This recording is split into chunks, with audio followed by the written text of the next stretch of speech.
And now for the most famous words in motorsports, the Grand Marshal of the 43rd Pepsi 400 at Daytona, Miss Britney Spears. Gentlemen, start your engines!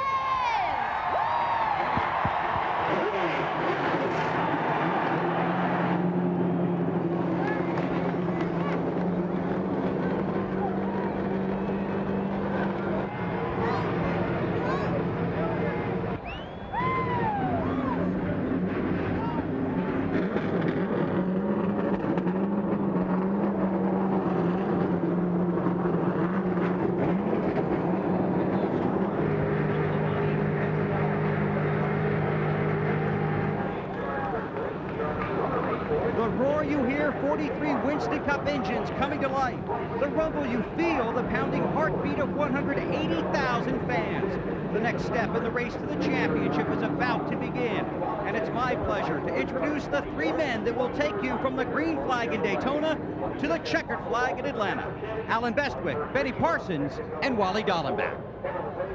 Thank you, Bill. With Benny, the 1975 Daytona 500 winner, and Wally Dallenbach, who's run some 226 Winston Cup races, including just 3 weeks ago at Pocono. And Wally, when I think of tonight's race, the words intense and heart-pounding come to mind. How about it? There's a couple more. Stressful. This is one of the most stressful races that we run all year. You've got the fear factor, fear of the big wreck. You have frustration of being stuck in that line that's not moving. And hopefully somewhere along the line, that 400 miles, you get to have a little bit of fun. Benny, the drivers all day long have been talking about the big wreck, capital B, capital W. What is the big wreck? Anytime you come to Daytona, Talladega, and these cars run in such huge packs, we'll see 43 cars run together. And when that happens, if something happens in front of you, you cannot avoid. Here, Tony Stewart gets tagged by Ward Burton, up on top of Robbie Gordon. These guys behind, down through the grass, are trying to avoid it, but you simply can't. You're running too fast. These cars are too close together. That's the big wreck. You see them all there together.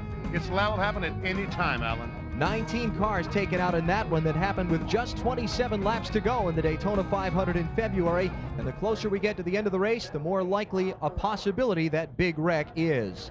The sights, the sounds, the rush of adrenaline that is NASCAR at Daytona is coming up next. The starting lineup in green flag for the 43rd Pepsi 400 coming up on NBC.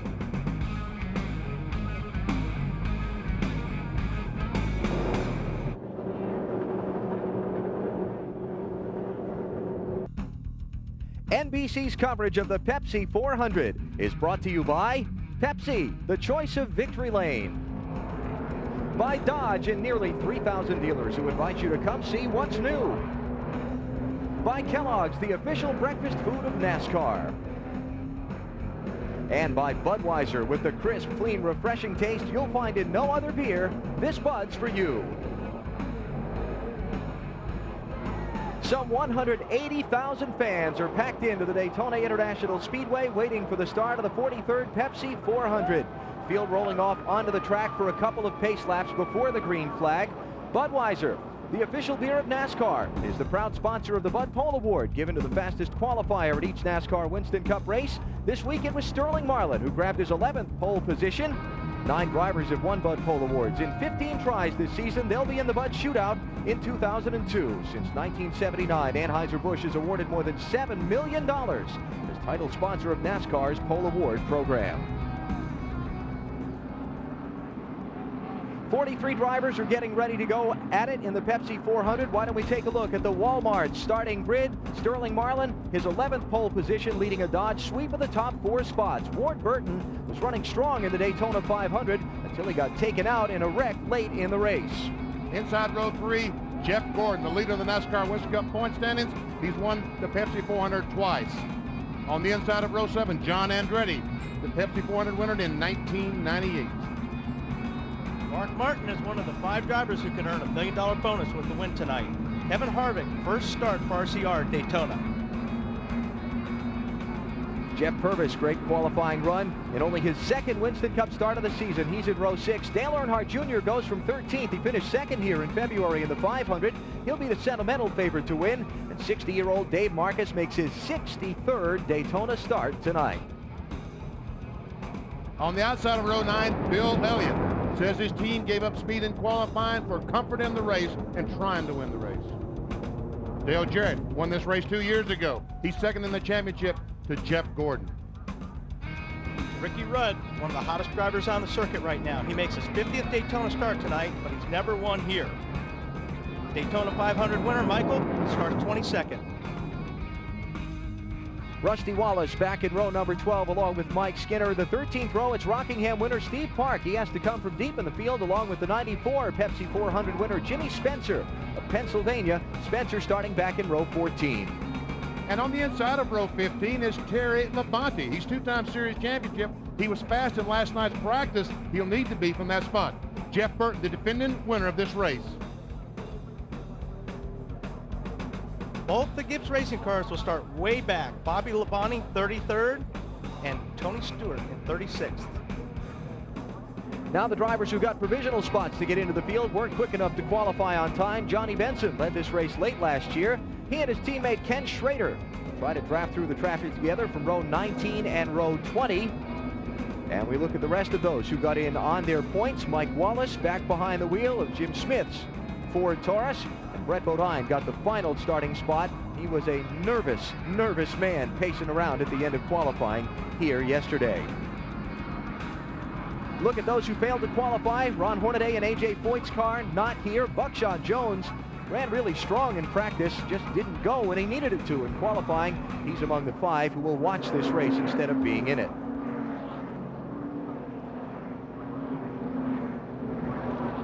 Track description of the Daytona International Speedway. See that lake you're looking at behind the graphic? All the dirt that used to be where the water is now was used to make the 31-degree banking of this racetrack that is some 4 stories tall from bottom to top, that these race cars rocket around at some 190 miles an hour. And there you can see that 31 degrees as these cars come through there. Now the race analysis, and the key number in this one will be pit window. 50 to 55 laps for fuel. Some guys tell me they can only run 50 laps. If they can't do that, they have to stop 3 times. The guys that can run 53 laps can make this race on 2 stops if it should go green flag all the way. Down to pit road, here's Bill Weber. Thank you, Alan. This track is 2.5 miles long, and there will be plenty of wild action out there on the big track. But look at the pit stalls on pit road. They're a little over 15 feet wide and just over 29 feet long, and there will be plenty of wild action there as well. Who has the best pit stall? Well, pit stalls are selected in the qualifying order, so the argument would be that Sterling Marlin has the best pit stall. You want easy in, easy out. He's got both, and you have to watch the timing line so you don't get a speeding penalty. The checkered flag falls on the track, but here at Daytona, the race could be won on pit road. Here's Dave Burns. Bill, we haven't talked yet about the defending race champion, Jeff Burton. Remember, he and his Roush stablemates have all gotten increased horsepower from their R&D department since the Texas race this year. They will be looking strong. And Mark Martin and Jeff Burton are also in the No Bull 5 program. So talk about incentive, an extra $1 million for those two. Let's go to Marty. Dave, last Friday, Dale Earnhardt Jr. in effect became the man of the Earnhardt family when he walked his sister Kelly down the aisle for her wedding, a job that was originally scheduled for his father. Now at the track that claimed his father's life, Dale Jr. looks to assume another role, becoming the man of the Winston Cup Series at Daytona. He has a fast car, just enough experience, and tonight, most likely, a little help from above. Can Dale Jr. dominate Daytona like dear old dad used to? Only time will tell, but tonight, he might get a good start. To Matt Yoakum. Marty Ward Burton will start the 22 car from the 2nd position. He's racing for restrictor plate redemption. He led the most laps in the season opening Daytona 500, only to be crashed out while leading at Talladega. He lost the lead and the race when he overshot his pit. He says he feels like he's due. What better way to get your first Winston Cup restrictor plate win than here at Daytona? His best finished 7th 3 times. That's in the last 3 Pepsi 400s. He feels like tonight he's due, and this could be his best shot ever. Alan? About a half a lap from the start of the Pepsi 400. Those 9 Dodges in the field are heavily concentrated toward the front of the pack. Dodge has not won here at Daytona since 1977. Is tonight the night, Benny? I think it could be. I really believe it will be, because Sterling Marlin, Ward Burton, two really fast cars in the Daytona 500. And I don't see why, I haven't seen anything that tells me they've slowed down any. One of my favorite points of these night races here at Daytona, the flashbulbs just exploding from the grandstand on this last pace lap. Fans all taking their memento pictures. And for these drivers, Wally, their last moment of peace and quiet. Yeah. It's about to get very tense. Yeah, the Hornet's Nest is supposed to open up here. Just a second. It's going to be great. Your thoughts? You're in turn 3. You're inside the race car. They're what? Well, you know, it depends on where you're at. But really, I'd rather be on the outside here, in the outside lane, only because when you come out of turn 2, everybody's going to start diving down to the bottom, so you have to protect your line. So hopefully I'm in the top line, and I'm just going to ride, hopefully get through the next couple laps, get things sorted out. You see so many cars passed on the inside here at Daytona and at Talladega. A lot of these teams have installed little mirrors, little spot mirrors on the roll bar where the driver can look out a rear view mirror beside the car and see if someone is beside him. 20 straight weeks of racing to decide the NASCAR Winston Cup Series champion begin now. The crowd is on its feet. The 43rd Pepsi 400 goes green on NBC.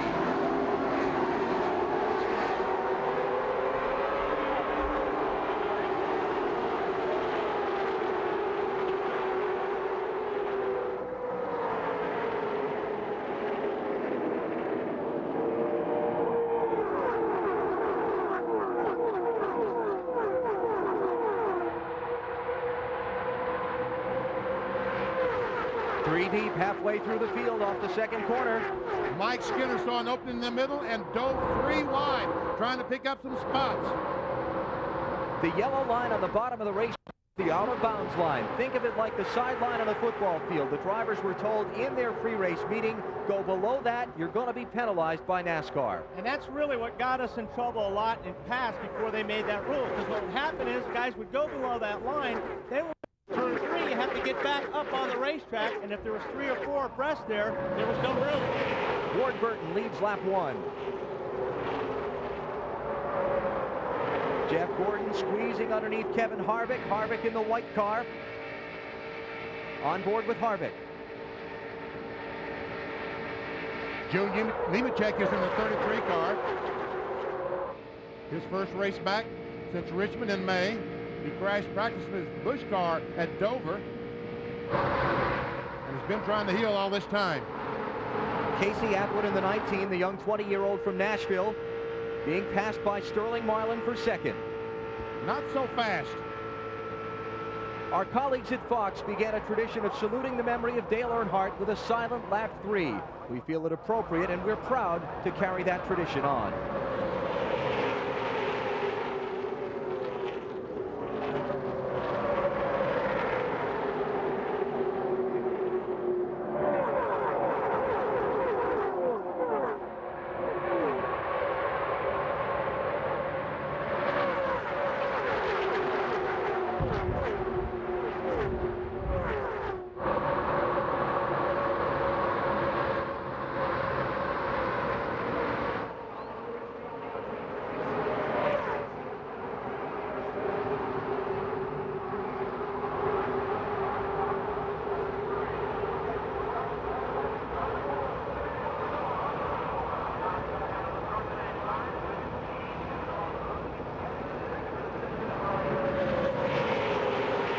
Sterling Marlin to the lead. 3 deep for 6th spot on down as Ward Burton gets shuffled back to 5th.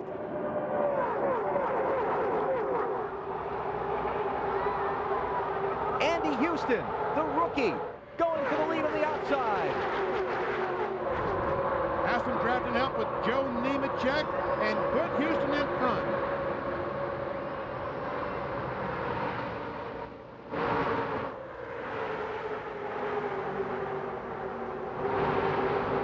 Dave Burns. Alan, last night in final practice, they made some changes to the 96 car. Andy said the changes they made, a spring in the right rear and also a sway bar change, helped that car tremendously. And even though he's lost the lead now, expect Andy Houston to handle a very comfortable race car up front all night long. Marlin back to the point. That's Ward Burton right behind him as you look out the back bumper of the Marlin car. front 6 now single file. Then they're 2 and 3 deep from there on back. That is the most important thing, a comfortable race car for this race. You know, this track probably has quite a bit less grip than it had in February. I think once the tires get a lot of heat, fuel burns off, this car's going to get to be a little bit more of a handful than right now. Stacy Compton in the 92 racing Joe Nemechek for 3rd spot. I can't believe these guys can do this lap after lap after lap, side by side, 3 wide. My fists are all clenched together up here. I can't imagine what it's like in the race car.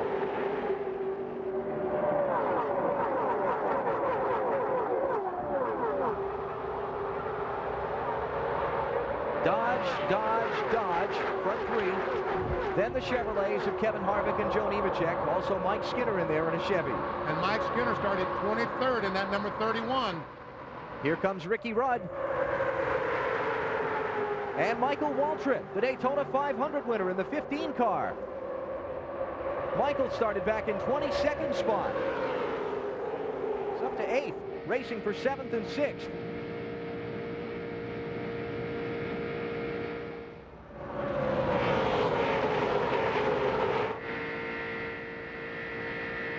Jeff Gordon. Let's see if he has to back off in the corner. Listen to his engine. Hasn't yet.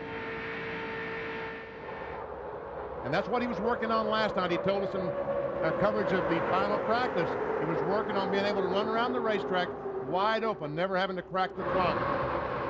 Waltrip in the 15, Rudd in the 28, Gordon in the 24, trying to advance the inside line by Skinner.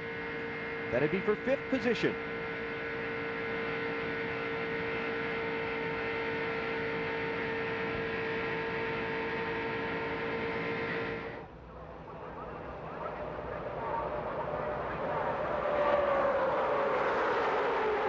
And Todd Bodine getting into the mix, the light blue car, the outside lane, the 66 machine. Started in 31st position. We'll see that all night long. Cars coming from the back to the front, shuffling back to the back, coming back to the front. It's one of the exciting things about this kind of racing.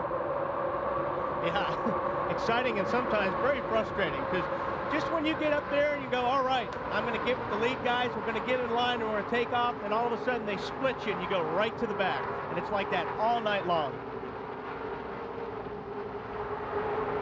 Leader Sterling Marlin, the silver car. Bobby Labonte and Tony Stewart, the Joe Gibbs cars, both started deep in the field. They're both still running deep in the field. Let's go to Marty Snyder. And Alan, that should be no surprise. I stood with Tony Stewart and Bobby Labonte right before the race.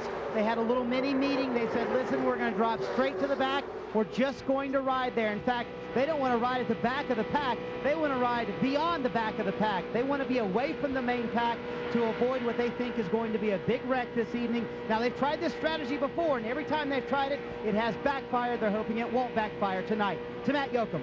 Marty, Sterling Marlin spotter Lauren Ranier, son of the late Daytona 500 winning car owner Harry Ranier, told Sterling Marlin, drop back, you're getting too far out, try to stay more with the group, you're getting too far out, you're going to give them too much good air to make a run on you.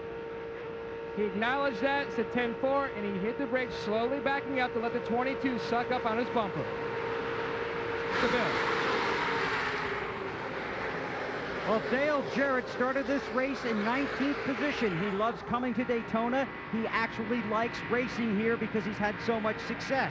But despite starting 19th, not much success so far tonight. He's reported that his car is a little loose. It's also running hot in traffic. Water temperature 235. Last time by, 32nd from his 19th starting spot. Kevin Harvick just went all the way to scrape the paint off the outside wall to take the lead from Sterling Marlin. Isn't it wonderful to watch these young, brave drivers driving around Daytona and Talladega? And listen to the roar of the fans. This was Dale Earnhardt's car.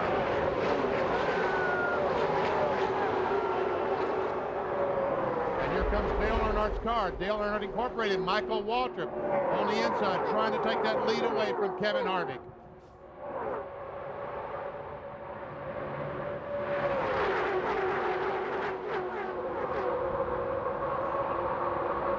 Here's Waltrip, Harvick to block. See now what Kevin just did, took him out of the line, and he's going to lose a lot of positions unless he can squeeze back in line right there. Marlin to the lead, Andy Houston to second, the McDonald's car there. Now Waltrip in third, Todd Bodine goes to fourth, and they're 3 deep from fifth on back. Oh man, oh man.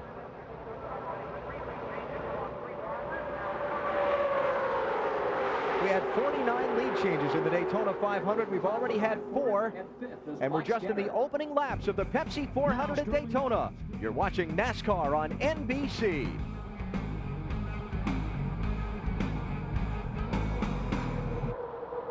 14 of 160 laps are now complete in the 43rd running of the Pepsi 400 at Daytona. Sterling Marlin is the leader. Michael Waltrip is second. Andy Houston is third. Todd Bodine fourth. Now they're mixing it up from back, 6th position on back. You've got Ricky Craven in 5th, Mike Skinner in 6th, and now this race for 7th between Ward Burton in the 22 and Kevin Harvick in the 29. And look at that, moving up. Mike Wallace started 42nd in that 7 car. He is up to the 10th position, has gained 32 spots. And Mike's kind of fighting for his job here this weekend. This might be his last ride in that 7 car. But again, he ran just like this in the Daytona 500. Ran terrific here in Talladega. Yeah, Talladega, he started dead last in the field, 43rd, finished 9th. Let's get more on Mike Wallace's race so far from Dave Burns. Well, and Alan Benny's right. He started 27th here in February and finished 6th. Now, I just talked with Jim Long, his crew chief, who said we knew the car was going to be good. We didn't expect it to be quite this good. I talked with car owner Jimmy Smith, and he said, hey, I spent $1 million trying to get this thing to go fast by itself. It wouldn't. We had to take a provisional, but boy, it sure goes in a pack of cars. Back through Mike Wallace in 10th, now sorting out single file. I mean, you know, especially Mike's had to sit and watch somebody else drive his race car for the last couple of years. That's like seeing your wife out with somebody else. I mean, that is a terrible feeling, watching your race car go around the racetrack without you in it. 3 deep, that's Dale Earnhardt Jr. left of your screen, Kevin Harvick in the middle, Ricky Rudd down on the inside of the racetrack. And they're racing for 9th, 10th, and 11th spots. Now he lifted there. Yes, he did. Pit road, Bill Weber. Just talked to Kevin Hamlin, the crew chief for Kevin Harvick. I asked him if they had any damage to the race car. He says he doesn't believe so. He's not certain because Kevin is not talking to them. Remember, he is a rookie. This is his first start in a Winston Cup race at Daytona. What Kevin thinks is that Kevin Harvick is focusing on trying to learn where to put the race car on the racetrack. Marty? Well, Bill, when Dale Jr. was just in that 3-wide pack, his spotter Ty Norris said either get in front of them or let off and let Harvick go. He wants to get to the front. We don't need to be on the outside being 3 wide. Let's take it easy. We've got a good car that can win the race. Be patient. It's early. Telling a race driver to be patient behind the wheel of his car is an easy thing to do. It's a hard thing to make happen. All right, that yellow line as we go down the backstretch, that is out of bounds, just like Alan told you at the very beginning. And this is going to be the toughest spot on the racetrack to avoid getting below that yellow line. Before the race is over, someone will be penalized for dipping down below that yellow line on the backstretch. Let's go back and look at that instance that Marty was reporting on a minute ago when Dale Earnhardt Jr. ran up on Kevin Harvick.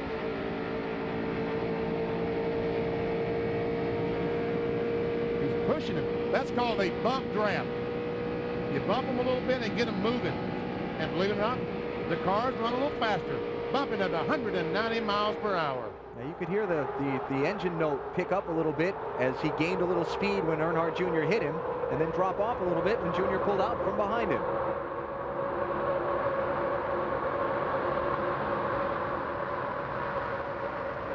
Mike Skinner in the 31, looking inside of Todd Bodine.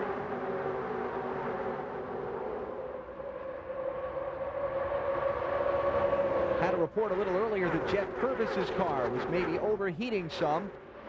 51 machine is back to 24th spot now. He started in 11th.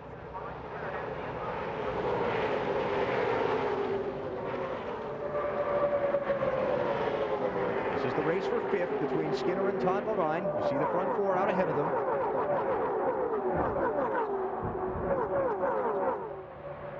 third place, side by side. Ward Burton up top, Andy Houston down low. Now that to me, if you had about 5 or 6 veterans up front, they would stay in line and try to break away from the rest of the pack. But we got some guys up there that are rookies and not familiar with it. They want to lead, and that's keeping that pack behind them up close to the leaders. I love it. I love to watch these guys pass each other. 20 laps complete of 160 in the Pepsi 400 at Daytona. Sterling Marlin and Michael Waltrip hold the top 2 spots. You're watching NASCAR on NBC. We come back to Daytona in the Pepsi 400 as Michael Waltrip makes a bid for the lead on Sterling Marlin. With help from Mike Skinner. Skinner pulled up behind that Chevrolet, and to the front they went. And look at Sterling Marlin. They're all on the inside. He's lost 2, 3, 4, 5 spots. Sterling Marlin has led the last 13 laps of the race. I think everybody's got the idea he's got a very strong car. He's waving his arm. He's waving his arm. Waving his hand inside the car. He's got something wrong. Man, he can get run off. That one right behind you. His teammate Jason Leffler in the 0-1 car.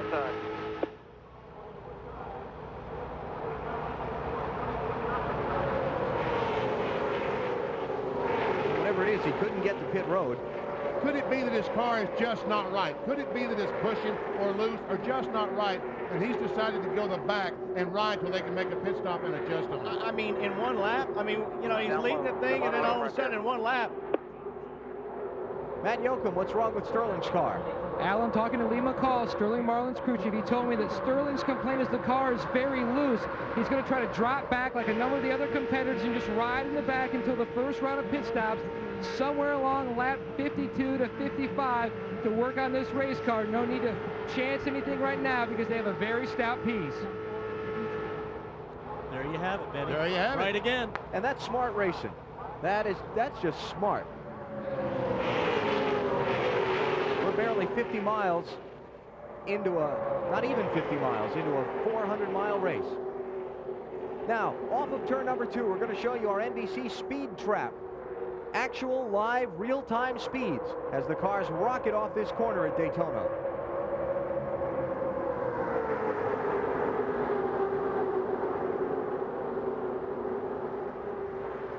Steve Park, fastest.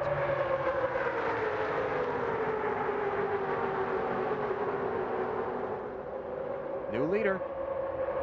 Kevin Harvick takes that Richard Childress Chevrolet to the top spot. And check out the battle for second spot as Harvick looks back at Dale Earnhardt Jr. and Michael Waltrip. The 8 and the 15, the 2 cars that battle for the victory in the Daytona 500. Ricky Rudd, first Ford in the order, in the 28.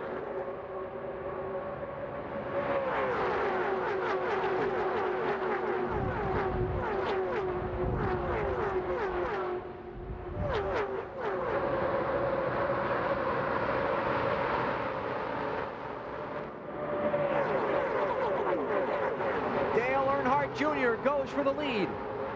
The fans all jump to their feet. Still down there, still there. Out front, clear. Earnhardt Jr. leads at Daytona. You in the 29 and they're 2 by 2, about 10 deep behind you. Check out those fans. They are absolutely loving this as Earnhardt goes to the front.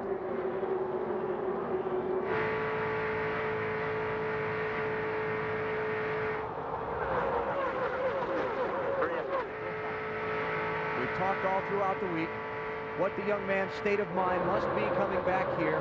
And we've talked about people going about business as usual.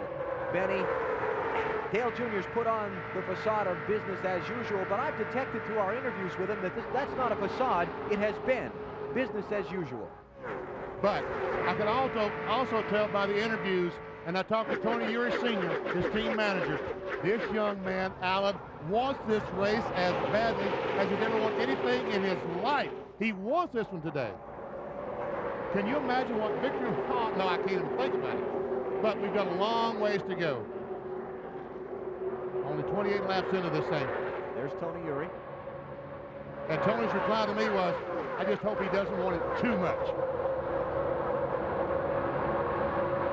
Jeff Burton with a run up the outside. He started back in 30th spot. He's running 6th.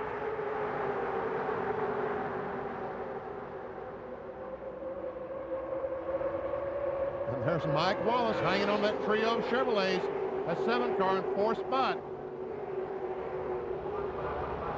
That'd be hard to fire your driver if he finished 4th, wouldn't it? Yeah, I think that'd be pretty difficult. There's Burton in the 99. Andy Houston right behind him. Then you've got Matt Kenseth starting to move up. And Michael Waltrip, who was leading the race just a few laps ago, has now moved back to the 7th, 8th position. There's Jeff Burton, said a minute ago. Started back in 30th position. He's up in 5th now.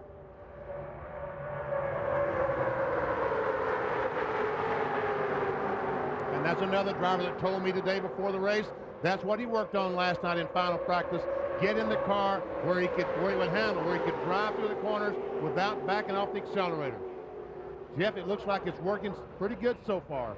The orange dot on the windshield designed to signify the 5 drivers who are running for the extra $1 million bonus. The Winston Noble 5 bonus.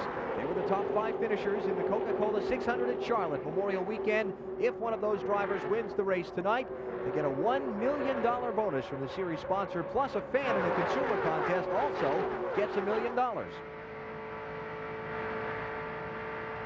Marty Snyder has more on Dale Earnhardt Jr.'s race. And Alan, so far he's been very calm on the radio. The only thing that he has said at Ty Norris's request, his spotter, is that the oil is at 230, the water's at 190. Very patient right now. He is leading the race. Now, the one thing that has started down here is pit strategy. Danny Lawrence, the engine builder for what used to be Dale Earnhardt's team, now Kevin Harvick's team, came down here. They're trying to plan when they're going to pit. The problem for Dale Jr.'s team is that they can only go about 50 laps on this first run. Most of the other teams can go about 55 laps on this first run. So Dale Jr. will probably come down pit road with Bobby Hamilton's team, even though Bobby's running way in the back of the pack because they are pitted right beside each other. Back up to Allen. Bobby Hamilton running in 35th position after 31 of 160 laps. Dale Earnhardt Jr. leads the Pepsi 400 at Daytona. You're watching NASCAR on NBC.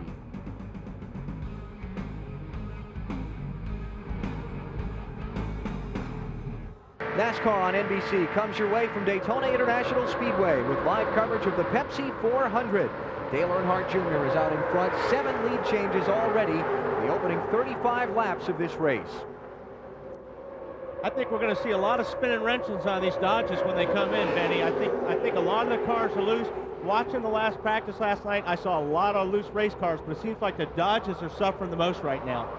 Right now, the best Dodge is in 12th position. Oh, no, let's go back to about the 13th position. John Andretti in the Hamburger Helper Dodge, the best Dodge. And remember, the first 4 qualifiers were Dodges. And in fact, 5 of the top 10 were Dodges. And now, as you said, Benny, Andretti in 13th is the best. Couple of Dodges riding around at the back of the field. Bill Elliott is in 43rd. He's last in the order. Let's go to Matt Yoakum. And down here in Ward Burton's pit, I spoke with crew chief Tommy Baldwin Jr. He says the car is just very loose in the center of the corner. They're going to adjust this race car somewhere around lap 51 with air pressure. He said they've been fighting loose all during happy hour. They went into the race trying to adjust on that. Also, Lee McCall says his car is still very loose. Both cars have dropped outside of the top 19. Sterling just now moved up to 18, but both cars fighting loose conditions early on.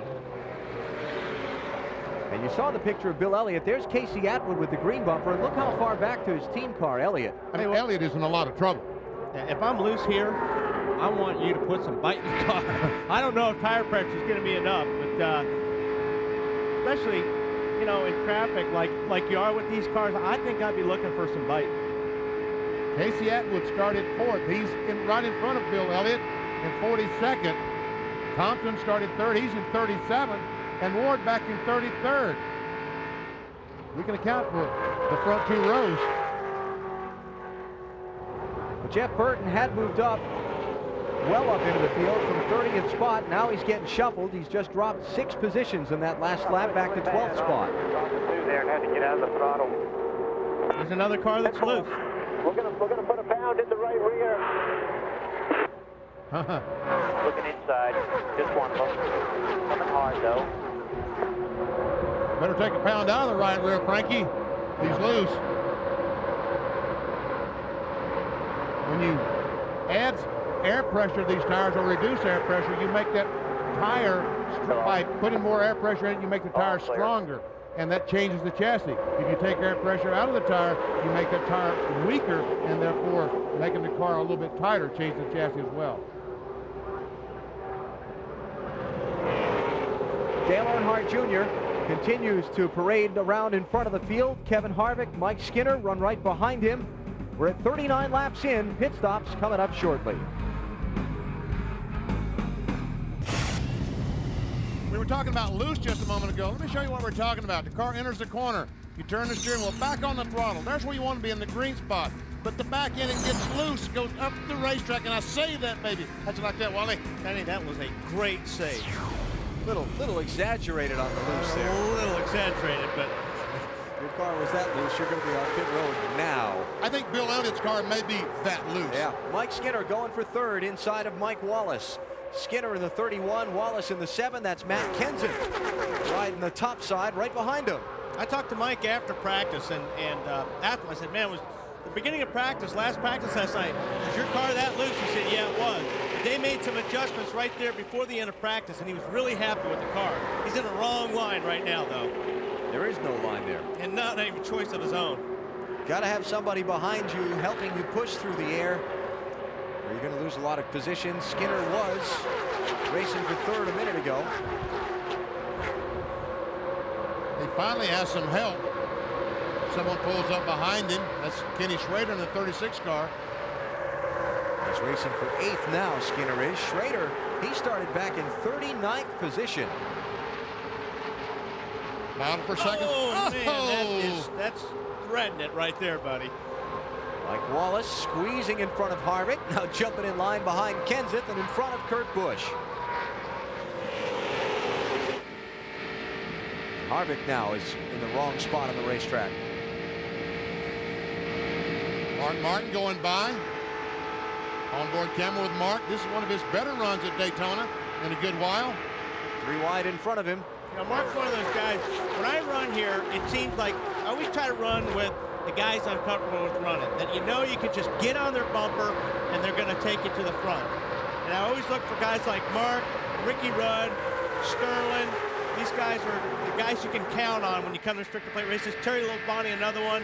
You know you can really trust these guys on getting you through the field.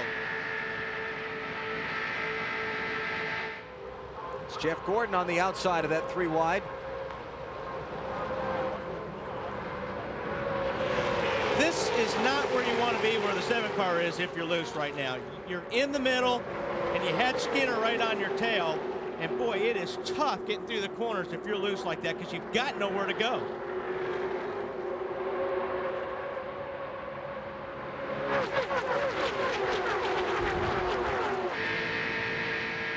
Now we're at lap 45. They'll complete 46 when they come around next time, about lap 50. With no caution flag between here and there, we'll start to see drivers dropping onto pit road for important green flag stops. An update on Dale Earnhardt Jr., the leader's strategy at this point, from Marty. Well, again, Alan, they do not have as good a fuel mileage as most other teams do, so they will pit on lap 50 along with Bobby Hamilton and Joe Nemechek. That has been worked out. Although Hamilton's at the back of the pack, they do need a drafting partner, so they are going to come a little bit early. Junior's biggest problem right now is that when he goes full throttle, he starts to pull away from everybody. And we heard Matt Yoakum earlier say that when you pull away from everybody, that allows them to get a run on you. So Junior's not even full throttle right now when he's leading the pack. Back up to Alan. Dale Earnhardt Jr. leads the Pepsi 400. Matt Kenseth, Todd Bodine, Mark Martin, and John Andretti. Also up in that fight for the top spot. Pit stops when we come back.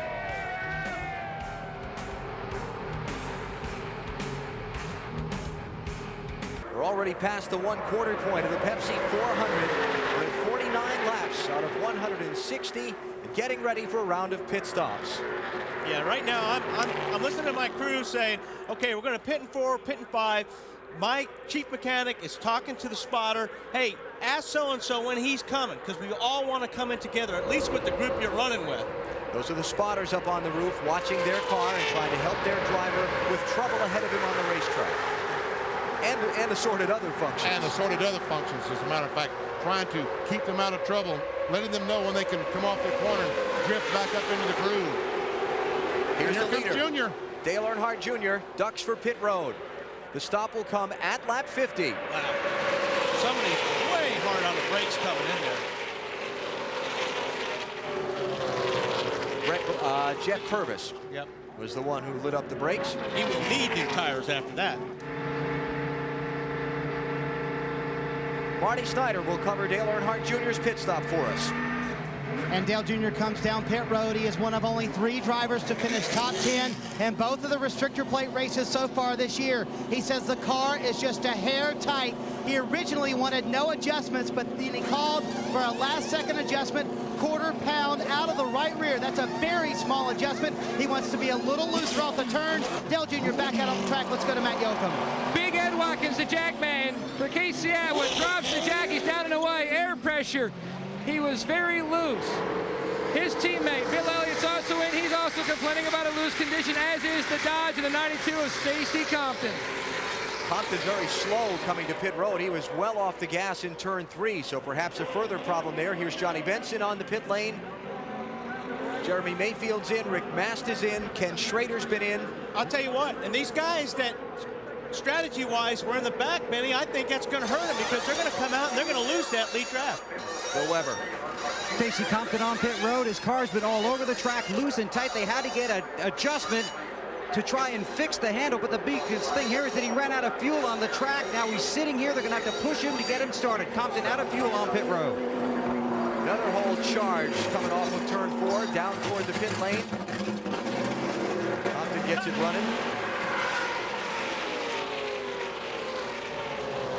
What they were squirting in the air cleaner, in the air intake, was ether, something that's kind of like gas. They're spraying in there in aerosol form. They can spray in there.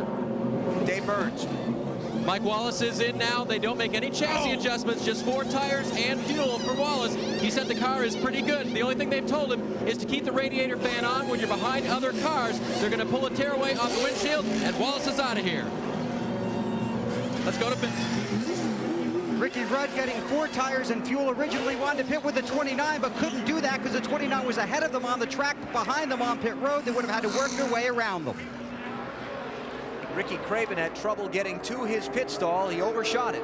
Yep, big time. And here comes all the other. Oh, Todd Bonine almost ran in the back of the 17 of Matt Kenseth. Kenseth, Kurt Busch, Mike Skinner, Mark Martin, Kevin Harvick, Sterling Marlin, Jeff Burton, Dale Jarrett is in, Ward Burton's in, and the Gibbs cars, Bobby Labonte and Tony Stewart. We go to Matt Yoakum. Mark Martin already comes to a stop in his pit box. He was complaining of a tight condition. They made an air pressure adjustment in the right front, an air pressure adjustment in the right rear. Front tire changer Robert Benfield has kidney stones. He's okay, but they've got Todd Ziegler standing by. The left side's come out. Let's go to Bill Weber. 4 tires and fuel. Kevin Harvick's first pit stop in a Winston Cup car in a race at Daytona.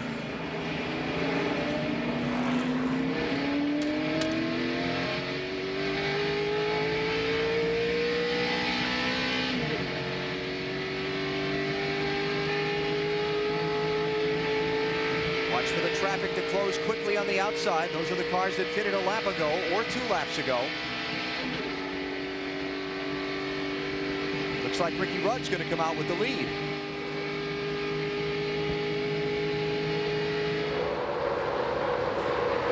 Harvick still trying to get his car up to speed. Check that. It looks like Steve Park will get away from pit road first.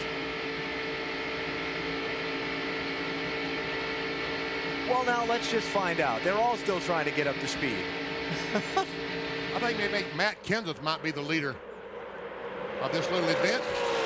There we go. Kenseth leads, Kurt Busch second, Todd Bodine third, Mike Skinner fourth, Dale Earnhardt Jr. fifth, then Rudd, Park, Rusty Wallace, Ken Schrader, and Jeff Gordon, your top 10. And look at Junior go by Kenseth. What in the world was that all about? And Kenseth was leading the last time by, so something is wrong with the 17 car. Still outside. Back to the 2-year line. Rusty Wallace behind Kenseth. Puts Kurt Busch in the lead, but maybe not for long. Todd Bodine up and around. Boy, they all ganged up on the rookie, didn't they?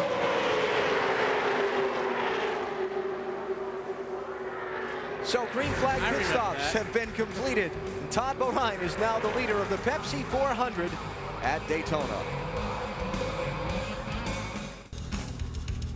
NBC's coverage of the Pepsi 400 is brought to you by 1-800-CALL-ATT for collect calls. By the Wide Track Grand Prix from Pontiac, wider is better.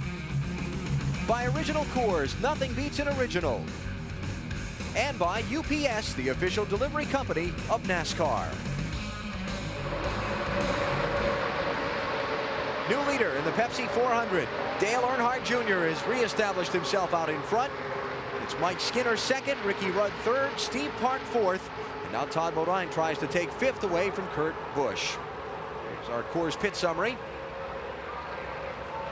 Well, Earnhardt Jr. didn't come out of the pits first, but he now is first. He came out and quickly passed some cars. Kenseth was the leader off the pit stop, but he's been very rapidly shuffled back tonight. We'll try and get a report from pit road on what happened to him there. You see Kevin Harvick dropped to 16th. We watched him have a lot of trouble getting up to full speed.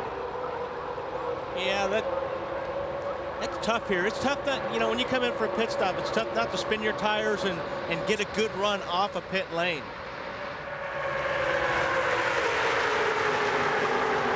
Kurt Busch, rookie from Las Vegas in the 97 car, one of Jack Roush's entries in the race.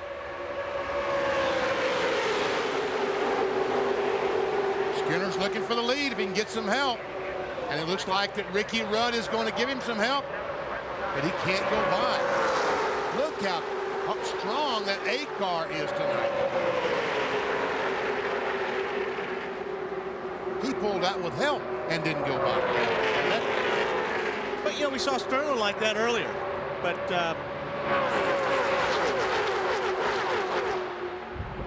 see if those adjustments help. Right now, our pole setter Sterling Marlin is back in 24th position, but he's only 1.8 seconds behind the leader.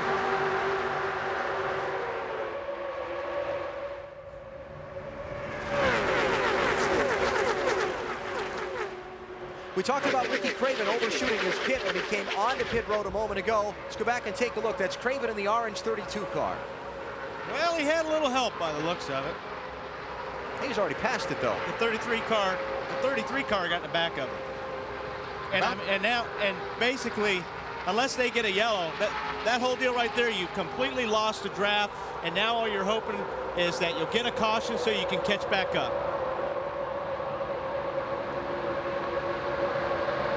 We have been caution-free so far. We're at 60 laps complete. That's 150 miles. Rusty Wallace racing Kurt Busch. That'll be for 5th spot. Wallace in the 2.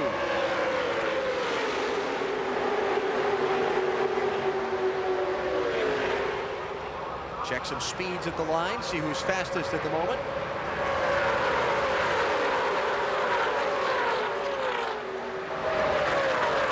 They're all about the same speed, but Earnhardt Jr. was in fact the quickest. It's kind of unusual here at Daytona in the draft for the guy out in front of the draft to be the fastest. I know that sounds awkward, but it is unusual. Usually the guys getting the toe from that car breaking the air will be a little bit faster. Let's go to pit road. He just update you guys on the 17 car. No problems for them, BP. In fact, their pit stop was so good, they pulled off a pit road so fast, by the time they got their speed built up, Matt looked in his rearview mirror and the whole field was building up speed behind him. He didn't have a drafting partner when he got out there, and he got freight trained. The car is very good. It was a little loose. They made an air pressure adjustment. Robbie Reiser says his car and his driver are both strong. Well, I appreciate that, Bill. I was really concerned that something was wrong, but that's what we talked about. The spotters tell these drivers when they get a big lead to paddle, to back off a little bit and let that second place car catch them. Don't let them get a run on you. Of the 43 who started the race, 42 are on the lead lap. Stacy Compton running out of fuel cost him a lap to the race leader. It's Dale Earnhardt Jr. out in front of the Pepsi 400 at Daytona.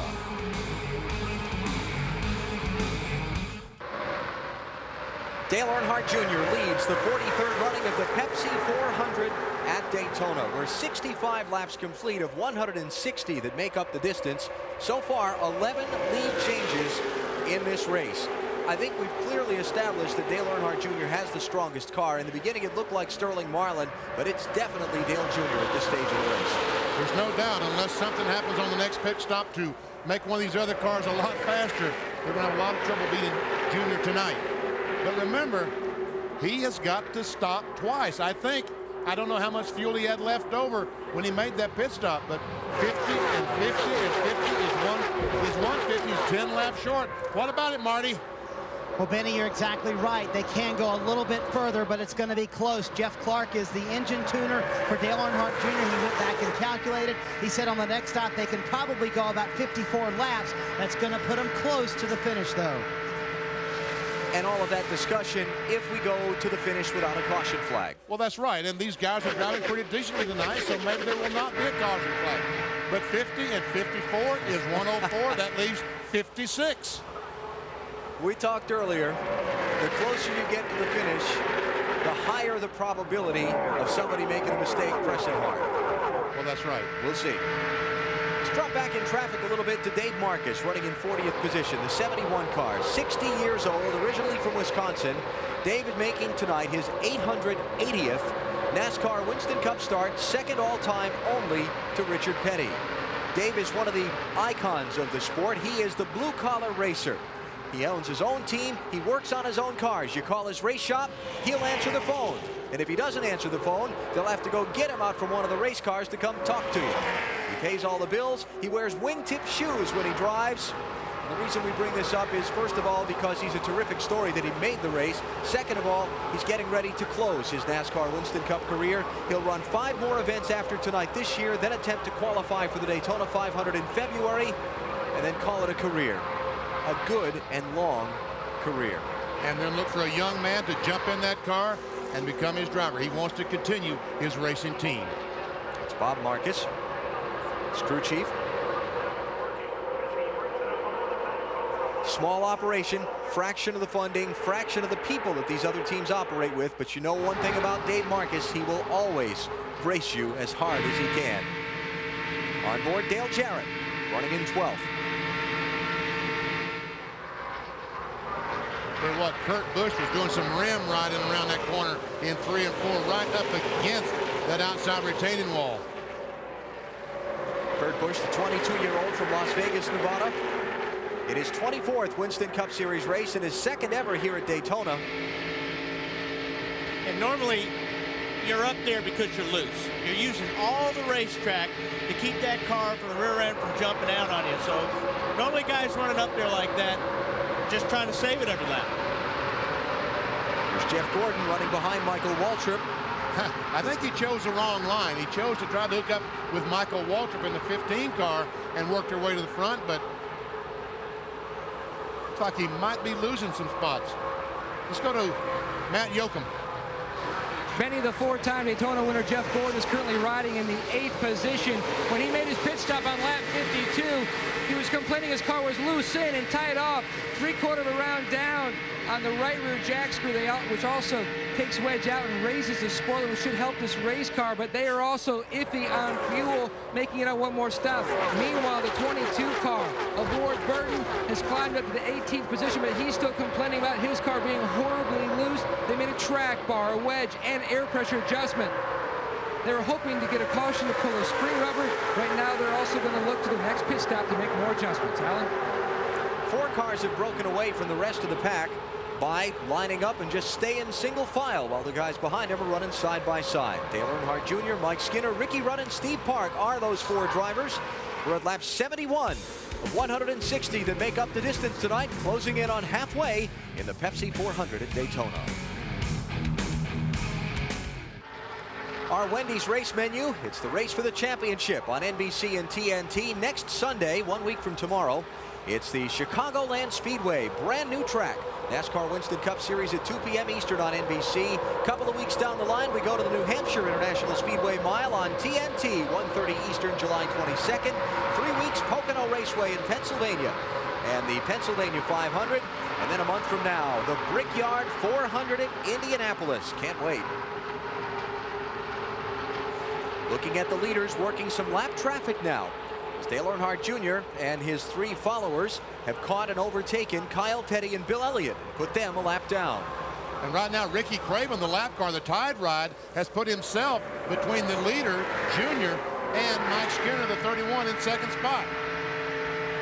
But Craven wants to hang there. Hopefully, wants to try to stay there in case the caution flag comes out, get by the leader, get his lap back. Doesn't look like that's going to work. Steve Park got kind of shaken out there when they got into the lap traffic. Lost a little bit of contact with these front 3. Skinner second, Rudd third. Craven is back in 38th position, 1 lap down. I mentioned Elliott and Kyle Petty. Kyle is in 40th. Elliott is in 41st. Rick Masta's gone a lap down. He's 42nd. And earlier, Stacy Compton running out of fuel on the pit stop. He's 43rd.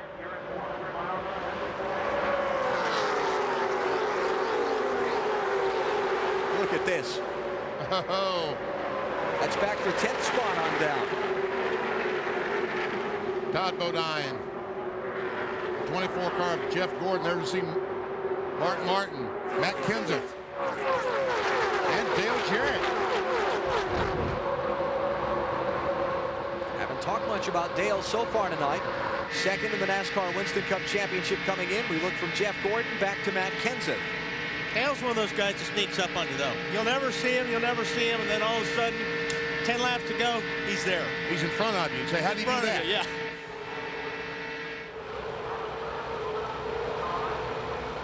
More on Dale Jarrett from Bill Weber. Well, they had a strong pit stop, and if you remember, DJ had complained about the water temperature going up. The original plan was to pull tape off the grill to try and get more air in there. They decided not to do that. Dale moved around a little bit on the racetrack, got some air in there, so that's not a problem as of right now. Lead change. Mike Skinner out front. And he did that very conventionally. Here's Ricky Rudd trying to take over that second spot, but it doesn't look like that's going to work. We got the teammates working up high, so. And look at Junior go by on the outside of Skinner. Is he going to take the lead back? Yes, he is. Wow. All right, we saw Mike Skinner take the lead, but the record book will never show that. Yep. Got a lead at the start-finish line there for it to count. Sorry, Mike. Skinner faced with a quandary from the driver's perspective. Ricky Rudd helped push him past Dale Jr. into the lead, but Dale Jr. drives a Chevrolet, Ricky Rudd drives a Ford. Skinner has to protect his make, doesn't he? Well, it depends on who your friend's going to be that last lap. If Ricky helped me get up there, I need to help Ricky all night long, so he'll be there for me at the end. You see the air temperature at the start of the race was 85. It's cooled off 4 degrees, and track temperature has only cooled off 3 degrees. Steve Park racing Skinner for second. Let me tell you something, guys. You guys don't forget, and as a driver, you don't forget. If somebody hangs you out to dry, you're going to...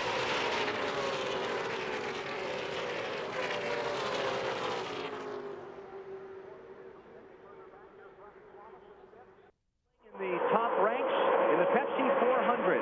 Dale Earnhardt Jr. still leads, but second spot is mixing that one up good the last few laps. Yeah, there's a lot of shuffling going on, all except for the lead. Dale Earnhardt Jr. still maintains that position. Mike Skinner's taking over the second spot. Michael Walker up to third. Kevin Harvick in fourth spot. There's to see Steve Park and Michael Waltrip. Michael Wallace is back in the mix in that 7 car. We knew who you meant. Yeah, we do. Mike's running a great race tonight. He's been staying up in that lead 10, 12, just about all night long. They've had great pit stops. Good run for Mike. Those 7 cars you're looking at all on the lead lap. They've shuffled the cars they overtook back into the traffic. They're fighting for second. Michael Waltrip under Mike Skinner. And now Waltrip's got help. His Dale Earnhardt Incorporated teammate is behind him, Steve Park. Mike Skinner's Richard Childress Racing teammates, the white car, Kevin Harvick, bailing out. Going into the other line. Yeah. Going into the other line. Yeah. Meanwhile, look how far the junior has pulled away. These guys battle for second position. And that other group that was a second behind them last time by is now on their rear bumper. Now, has Dale Jr. got too big a lead? When they get lined up, they got trouble here. Andy Houston in the wall, cautions out. That's off turn 4.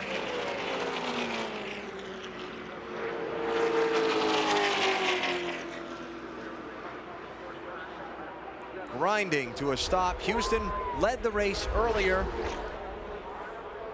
See him moving around in the car, dropping the window net. That's his signal to the safety officials that he's okay. I think you'll see a lot more aggressive changes, Benny, now that we're under caution. Everybody comes in at the same time. We may even see some spring rubbers being put in these cars. And what this also does with the caution at lap 87, it takes the pit deficiency, the fuel mileage deficiency that Dale Earnhardt Jr. had out of the equation for now. If the race runs green from this set of stops, we'll see under the yellow to the finish, everybody's going to have to stop twice more. So if you're a Dale Jr. fan, this is a plus for you. This is big. This really is big. Andy Houston, this is the low end of what has been a good week so far for him. His wife Lori gave birth to a new son on Monday of this week. He led the race earlier. Now he ended up in the outside wall.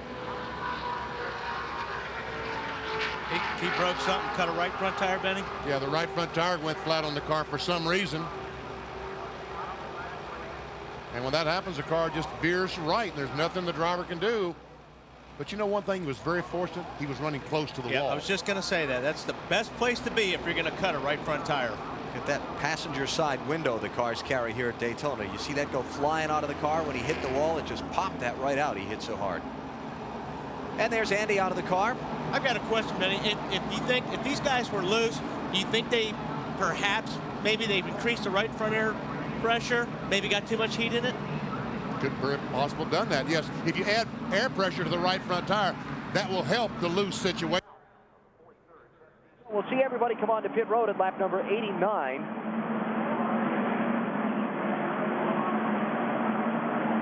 And this caution flag, probably a big break for some of those drivers that had gotten shaken out of the draft, like, Bobby Labonte and Tony Stewart. Casey Atwood were pretty well back, but it's a horrible break for Ricky Craven and Bill Elliott and those drivers who got overtaken by the leaders and didn't get a chance to maybe get it back on a cycle of green flag stops. They're trapped a lap down, and it's probably going to be that way the rest of the night. So, here we go. Earnhardt Jr., Michael Waltrip, Steve Park, Mike Skinner, Mike Wallace will be the top 5 coming on to pit road. Let's go to Dave Burns. And Ken Schrader will come in. He was running great out there. No changes anticipated other than air pressure for Ken at this point. And Newton Moore has this thing cranked up. They spent time in the wind tunnel earlier this year to try to get this right. Let's go to Bill Weber.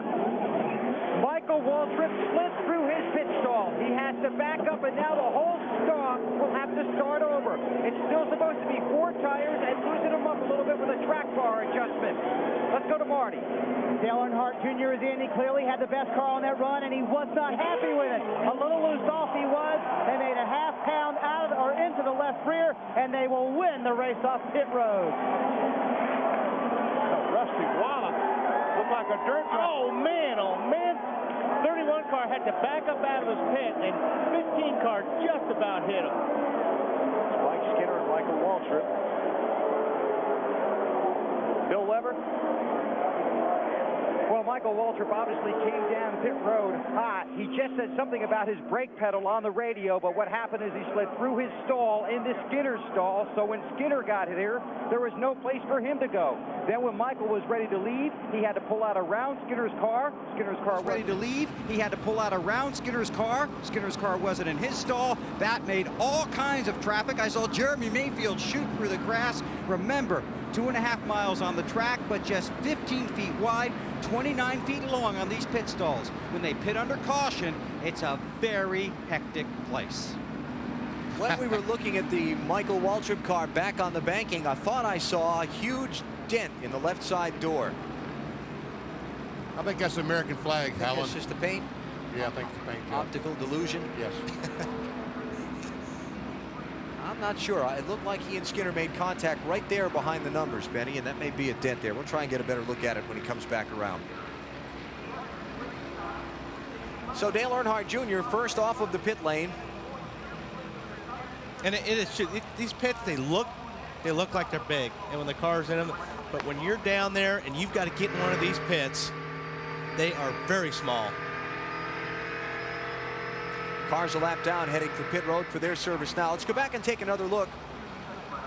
See if Skinner doesn't actually get into the door of Michael Waltrip's car, and watch Mayfield have to take to the grass. I don't know if we're going to see it in this. See, cars are starting to leave. See, the 1 and the 17 almost ran into each other. Okay, Mike Skinner's going to back up. Michael Waltrip's going to try to leave. You might have something there, Alan. He may have backed in there a little bit. Wait a minute. Wait a minute. Say that again. You might have something there, Alan. Have something there. I'm not going to 100%. First time I've heard you say that. I just wanted to make sure I got it right. 90 laps complete in the Pepsi 400 at Daytona. The restart when we come back. Welcome back to Daytona under caution in the 43rd running of the Pepsi 400. Moments ago, virtually the entire field on pit road, and watch what happened to the 15 car of Michael Waltrip coming down pit road. He slid through his stall, had to put it in reverse and back up. Now, because he had slid through his stall, Skinner, the car in front of him, was actually over the line, but that's legal because it was a forced move.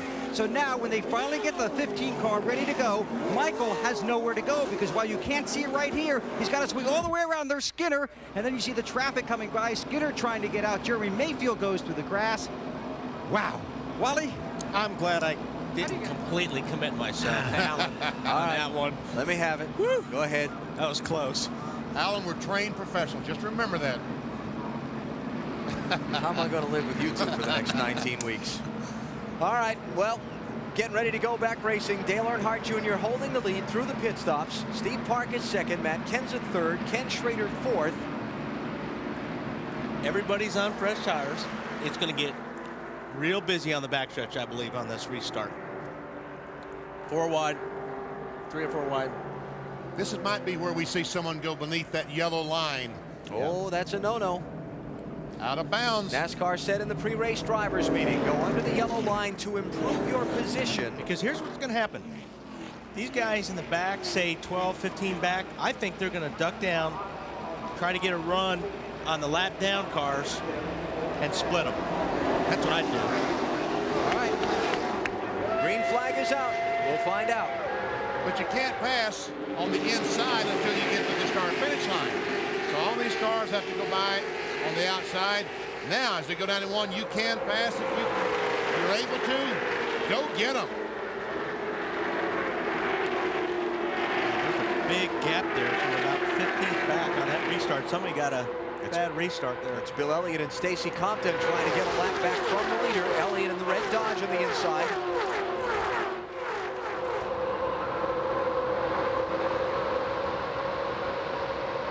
Doesn't look like that's going to work tonight. No. Not the way Dale Jr.'s running. No. And because somebody missed a shift or something in the middle of that pack, that took away your big charge? I think so. Sterling dropped back about 6 or 7 car lengths there. Somebody bottomed out really bad up there in fourth. Big shower spots. Mountain Dew pit summary. Look at Matt Kenseth once again. A great pit stop by Robbie Rouser in that DeWalt team, 8th, comes out 3rd. Schrader picks up a couple, and Harvick picks up a couple. Only caution of the race brought out when Andy Houston hit the wall in turn 4 a short while ago. Let's hear from him. Alan, new father Andy Houston has just called new mama Lori to tell her that he's okay. Andy, what did happen out there? Cut a right front tire down on the McDonald's Ford. We had a really good race car. We ran up front early. It seemed like the longer we ran, the tighter the car got. First pit stop, made adjustments, tried to free the car up, and didn't nearly go far enough. The car really pushed that second run after the first stop, and finally ended up blowing the right front tire out and hitting the wall pretty hard. But I'm okay. Just another bad weekend for the McDonald's Ford, and you know, we just can't seem to get this thing turned around. Hopefully, we'll go to Chicago next week. That's home of McDonald's headquarters, and try to have a good run up there. It's pretty frustrating right now, but you know, we're back. This is the best shot they've had. It was Andy's best career qualifying performance so far in Winston Cup. And Alan, apparently Andy also reports he may stick around. Joe Nemechek is not feeling well, and Andy may substitute for him if the need arises. Joe Nemechek is making his first start in some 6 races. He had a hard testing crash at Dover, which he broke his elbow and had assorted other injuries. This is his first race back, so maybe those injuries still feeling the after effects of. Look at the race for second here. Matt Kenseth and Steve Park. Kenseth in the 17, Park in the 1. Got Ken Schrader behind Kenseth. 31 car went from 23rd. For the lead, Kenseth outside of Dale Earnhardt Jr. Side by side. Now we'll see how strong Junior's car is.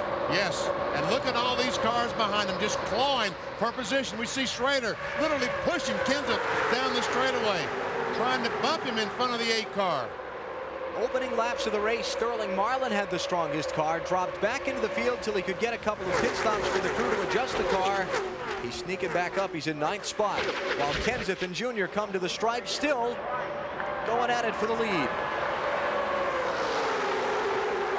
Kenseth in 17, Dale Earnhardt Jr. in 8. They raced together in the NASCAR Busch Series for a couple of years. Became pretty good friends,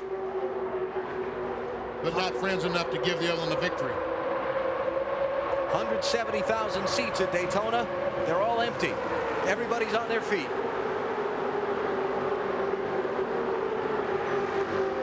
Like Wallace, be careful that yellow line down there.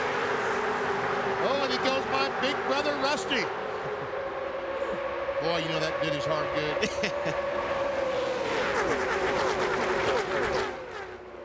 Kenseth could not make the pass happen. Speeds at the line.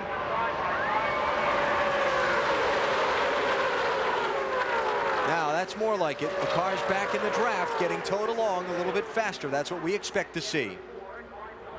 63 laps to go in the Pepsi 400 at Daytona. Dale Earnhardt Jr. for now has fended off another challenge to take away the #1 spot. NBC's coverage of the Pepsi 400 is brought to you by Dodge and the nearly 3,000 dealers who invite you to come see what's new. By Miller Lite. Grab a Miller Lite. It's Miller time. By Pep Boys. All you need to know is where to go. Pep Boys. And by Pfizer, where life is our life's work. 250 miles will be complete as they cross the start-finish line, this time in the 43rd Pepsi 400. Dale Earnhardt Jr. is the leader. He has fended off about all challengers to his top spot, and there have been a few for a little while now. Earnhardt Jr. went to the front for the first time at lap number 27. There wasn't room there, Kenseth. There was not room to go on the outside, but somehow he did it. He did it because Dale Jr. gave him the room.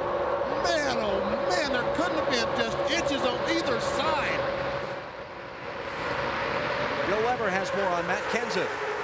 Well, I guess they are good friends, huh, Benny? After a move like that? Oh, man, Bill. Now, remember, early in the race, Matt was loose, so on the first pit stop, they tightened him up, made him way too tight. So on the most recent pit stop, they made other changes. A half pound in the right rear, half pound out of the right front, a half turn out of the left rear. They made those changes. This car is good now, but it's better on long runs. Remember, Robbie Reiser said, my car and my driver are strong. Marty? And Bill, actually what happened there is Dale Jr. was trying to protect the high line. A couple of minutes ago, he talked to his spotter, Ty Norris. Jr.'s car can run anywhere. He said, where does Steve want to run? Meaning his teammate, Steve Park.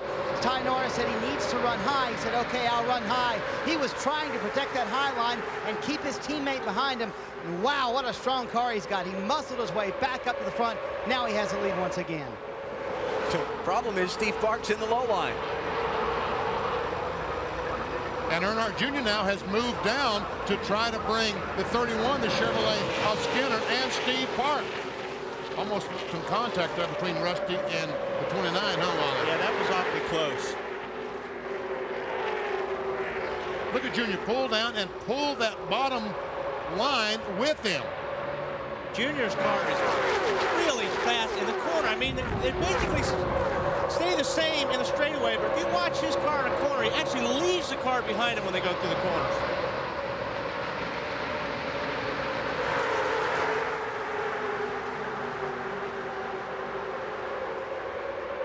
Here's our Dodge race fact. 4 times in this July Classic at Daytona, the Pepsi 400 has been won by a Dodge. 1977 was the last one. The King, Richard Petty, was behind the wheel of that car. We have a second retiree from the race. Jeff Purvis has taken his car to the garage. Some smoke trailing from behind it on that last set of pit stops. It has now been officially put out of this Pepsi 400.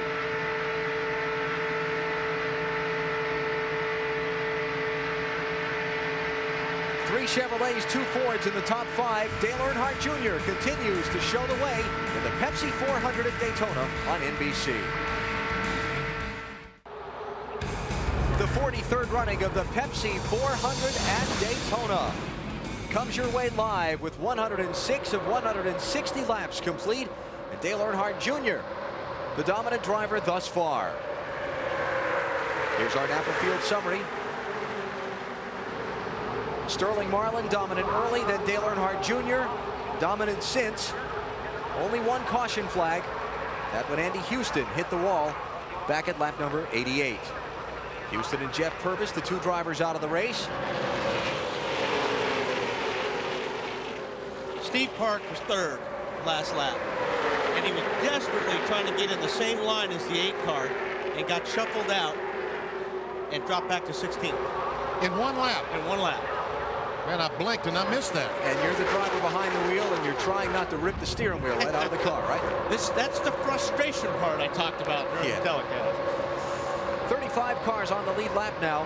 The only cars that are not on the lead lap are Ricky Craven, Dave Marcus, Stacy Compton, Bill Elliott, Kyle Petty, and Rick Mast. They all fell way behind on a set of green flag pit stops where they lost the draft, and then the leaders overtook them, and then the caution came out. Everybody else besides those drivers and Purvis and Houston, who are out of the race, still in the hunt, basically. Mike Skinner is really giving that 31 car a great run tonight as well. We just saw on the graphic that after that botched pit stop that he had fallen back to 22nd position, and right now is battling for the 2nd spot with Rusty Wallace. Rusty showing a little muscle for the first time tonight.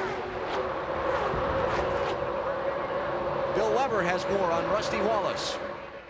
Alan, 2 things everybody needs to know about Rusty Wallace. How hard that team worked to get this car ready for Daytona, and how much Rusty wants this win. He's never won a restrictor plate race, was 3rd in the Daytona 500. Crew Chief Robin Pemberton spent the time and money to wind tunnel this car that we showed you in the pre-race show. Right now, Rusty is desperate to get to the front. He wanted to be able to run up high on the racetrack, so they made that change last time. But the track keeps changing. First it's up high, then it's down low. Robin said, really, it's just like I told you after practice. There's no one guy out there yet, except Dale Jr. About the 3rd or 4th guy, Mike Skinner, that's gone up to try and take the lead away from Dale Jr., and each time he seems to find a way to keep it out front. He's making all the right moves. He is inspired. Yes, he is. It looks like Rusty Wallace is going to get by Skinner to take over that 2nd position.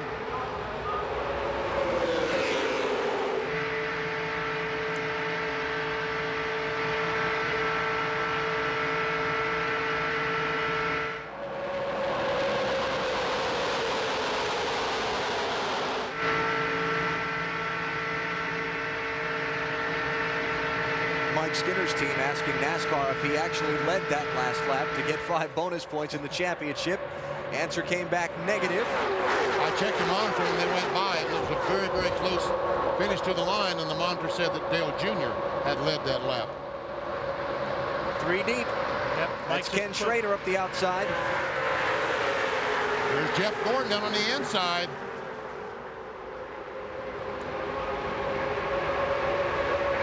I don't know if Mike can't run up high or what the deal was to leave that open.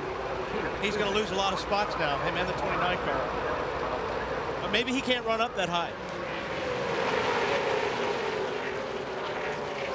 Watch that yellow line, Jeremy Mayfield. He thought about it. The 12 car started to look low. It's going to be real tempting the last 5 laps.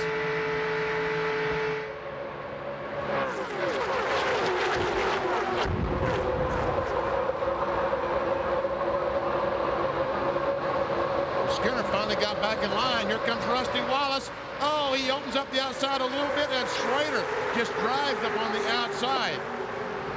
Along with Matt Kenseth. Junior goes up to block that. Outside only. That Junior can just go from the bottom to the top. He handles any place in the corner. He's having to work real hard to figure out which line to stay in now, Dale Jr. is. He's looking in his mirror as much as he's looking out of the windshield. Here's a Craftsman Truck Series update. This was earlier today at the new Kansas Speedway.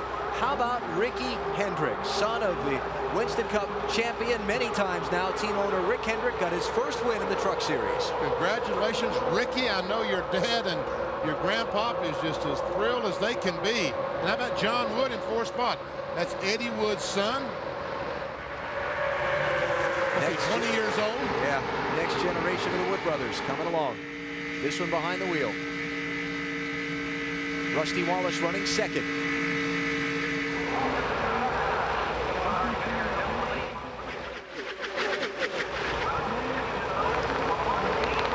Richard Childress racing teammates there. Skinner in the 31, Harvick in the 29.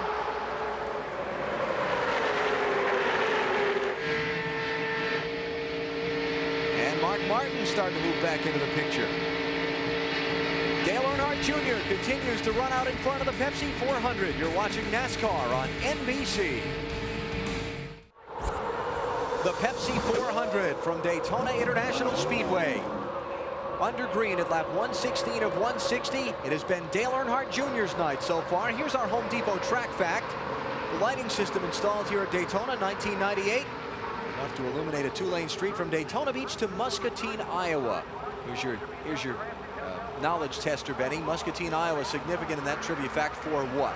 It's the name, it's the hometown of the company that installed the lighting system, Musco. There you go. Very good. That was too easy. I knew I wouldn't catch you out on that one. Look at this. Look on the inside. Oh, he almost ran down to the yellow line. Sterling Marlin, the pole sitter in that Dodge, trying to work his way back to the front. Last time by was in about the 7th position. Sterling led 2 times for 20 laps early in the event, then dropped way back in the field with an ill-handling car. But somebody was smoking off that second corner.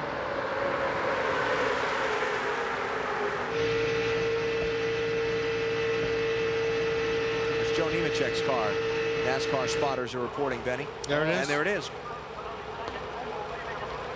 That's too bad. Looks like he's smoking inside the cockpit there, too.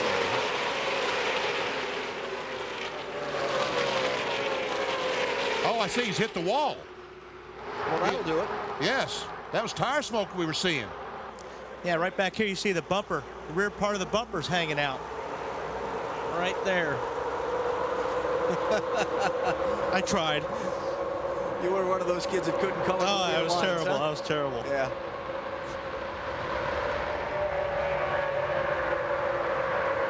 I'd come in and give it to Andy now. I think I would too. Go ahead, Andy. Take her out.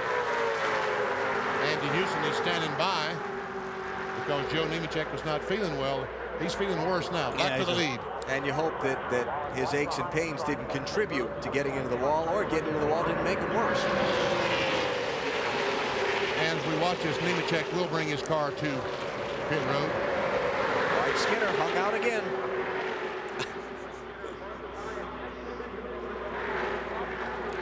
lot of rumors around Skinner concerning his future in this 31 car, that maybe Richard Childress might be considering a change. Nothing confirmed there, but certainly external pressure on Skinner with all the speculation around to have some good performances. Let's get an update on Joe Nemechek from Dave Burns. Well, Alan, they didn't do much. They put on 2 right side tires and told him not to speed and didn't lift the hood, didn't do anything else. In fact, I'm going to go take a look. There is fluid down there. Can't quite tell what it is. Yeah, not sure what it is, guys. We'll check on it and see if there's anything really wrong with the car. They know they can make it to the end now on fuel, though. This pack is going to overtake him off of turn 2 and onto the backstretch. Well, he might be able to blend in. I don't think so. First instinct was right.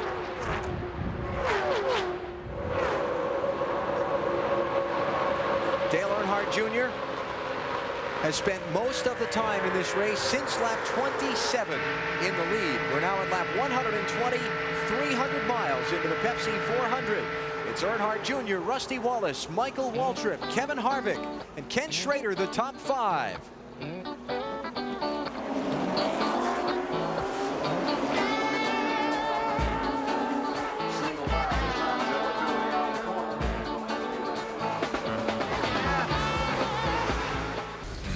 Our Pepsi race recap. We went green in the Pepsi 400 at Daytona just after 8 p.m. Eastern time with Sterling Marlin leading the field of 43 to the green. The fans salute the memory of Dale Earnhardt at lap 3. His son, Dale Earnhardt Jr., pushing Kevin Harvick toward the front of the pack and then taking the lead away from Harvick at lap number 27. Junior's team, as well as Harvick's, planning their green flag pit stop strategy. They came in together. This was lap 88. The only caution of the race, cut right front tires, sent Andy Houston into the turn 4 wall. He was okay. He's one of only 2 drivers out of the race. Jeff Purvis also is retired with engine failure. We're just past 300 miles now and closing in on another set of pit stops coming up in another 12, 15 laps or so. This is back for 9th, 10th, 8th, 9th, and 10th. Oh, man, they're ganged up 3 abreast. Come on now, guys. Easy, easy. Play nice. If it looks tight from here, it's really tight looking from down there. Ward. Burton's car, the gold Dodge there. See that thing just start pushing up off turn 2. He had to get out of the gas and slide in behind Schrader. Yes, I did. And the other car's going by him on the outside because he had to crack the throttle. And Ward Burton's Hart, the 22 driver, has started beating again. I'm told that Joe Nemechek made contact with Dave Marcus on the racetrack, the 71, did not hit the wall, but the damage we saw to the right side was from contact with Dave Marcus. Nemechek in 35th position, the first car 1 lap down.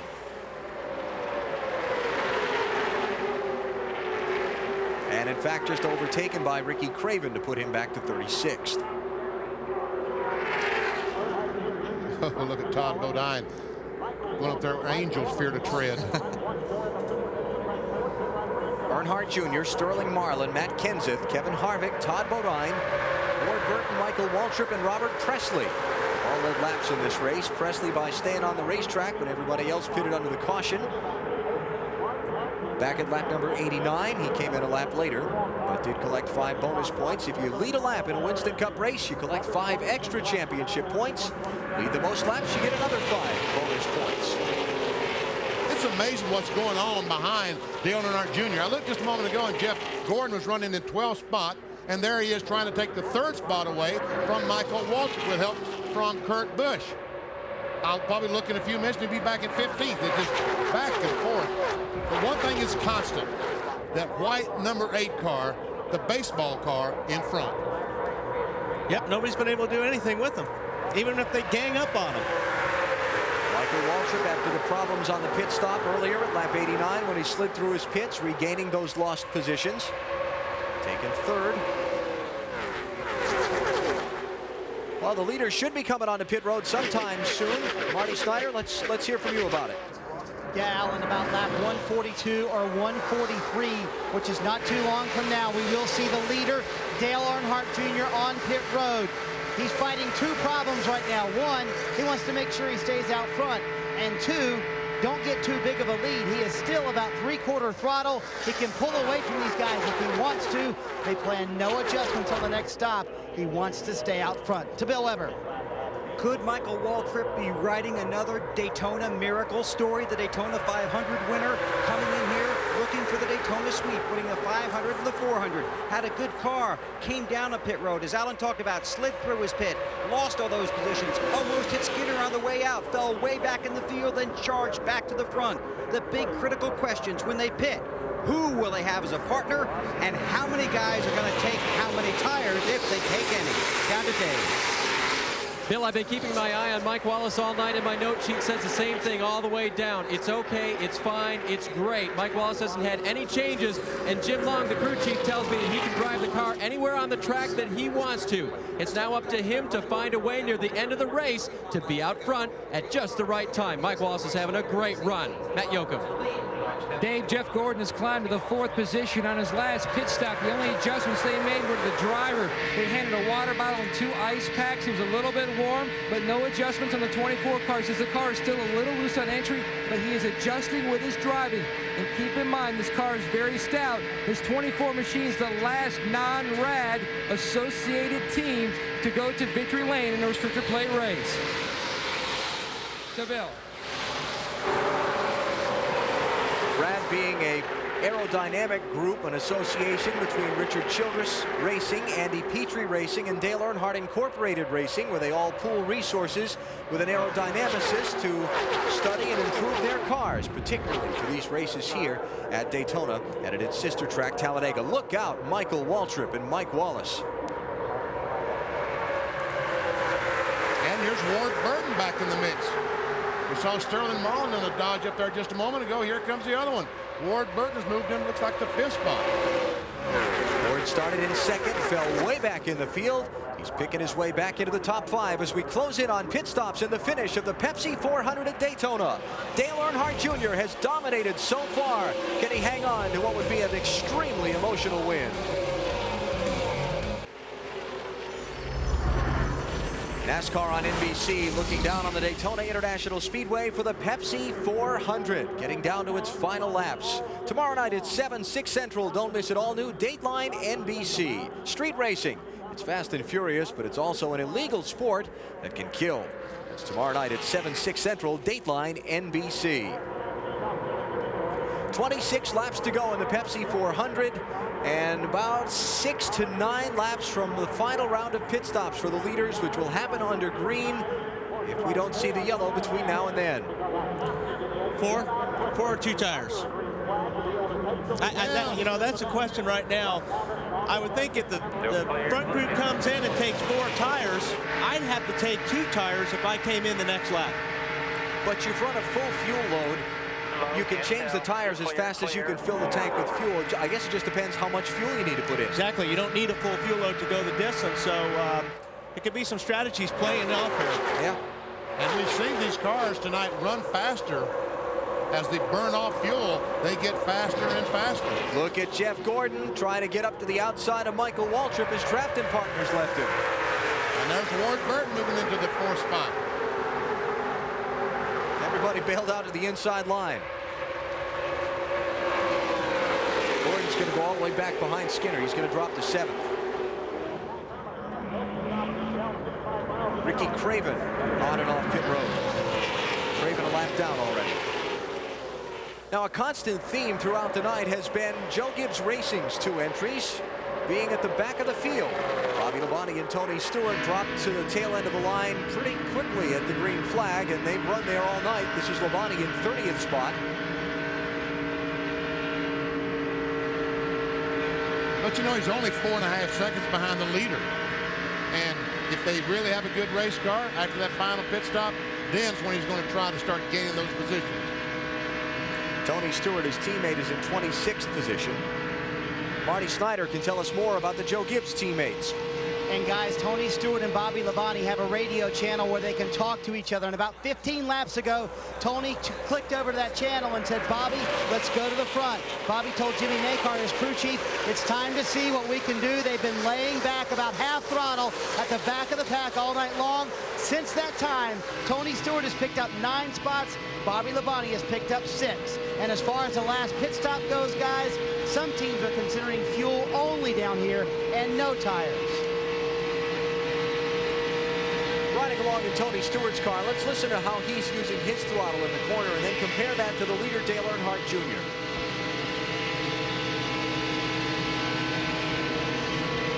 He squeezed off the throttle just a little bit as he entered turn 3. He's now back wide open again.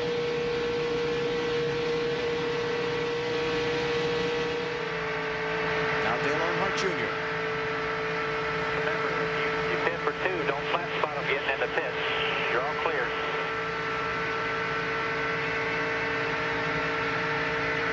Doesn't sound like he's lifting to me. Sure doesn't.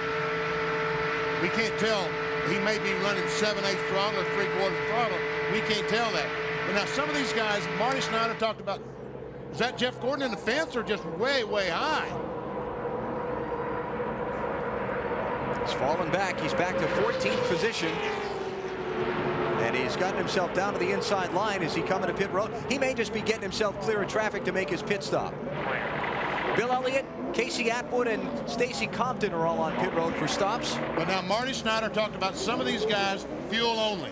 And Wally, we've seen cars make these pit stops, slam on the brakes and slide these tires. Here comes Tony Stewart. Here comes Bobby Labonte on the pit road. You cannot slide these tires if it's going to be fuel only. You cannot flat spot these tires. That's right. And what Benny, what you're talking about is when you lock up the brakes, it just takes that rubber off that tire where the tires are locked up, and then they're out of round, and it just vibrates, and you have to come in and change them. Marty Snyder. Tony Stewart and Bobby Labonte are in. They obviously can make it the rest of the way from here. They're going to take at least 2 tires. Both of the cars will take 2 tires and no adjustments for either race car. Pluses and minuses of 2 tires. Well, it takes less time. That's the plus and minus. I talked a moment ago. They're 5 seconds behind. 2 tires. If Earnhardt Jr. changes 4, that puts him right with him because they don't need a full load of fuel. Just 1 can. But the minus is handling. Adhesion, yes. Yeah, the guys with 4 tires, when they catch them, they're going to go right by. Kevin LePage, Ken Schrader, Jeremy Mayfield are on pit road as the leaders come down the back stretch. We'll see who pits this time around among this group. I think Schrader was gas only. They're taking tires back over the wall. We'll check on that. 2 tires. Leaders off turn 4. Who's bailing out? Johnny Benson is. A couple of cars in the middle of the pack. All the front runners stay out. Dave Blaney's the other one headed to pit road. There's Benson. Blaney right behind him. Blaney just got on the brakes hard. Bunch of smoke comes out, so I'll be interested to see what they change. 19 laps to go. These pit stops could be everything in determining who wins this race.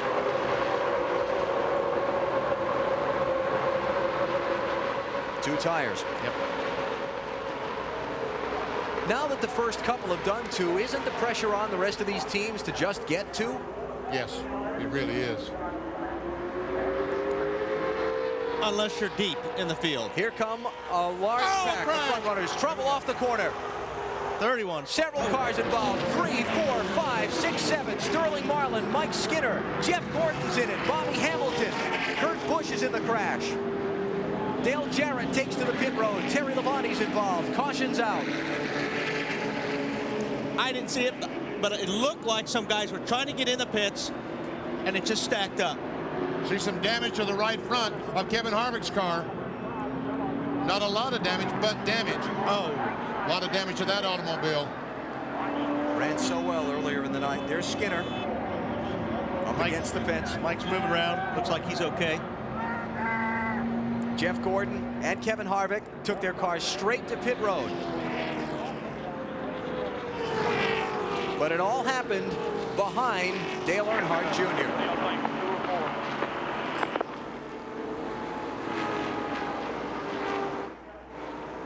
There's Bobby Hamilton trying to push his car backwards down pit road.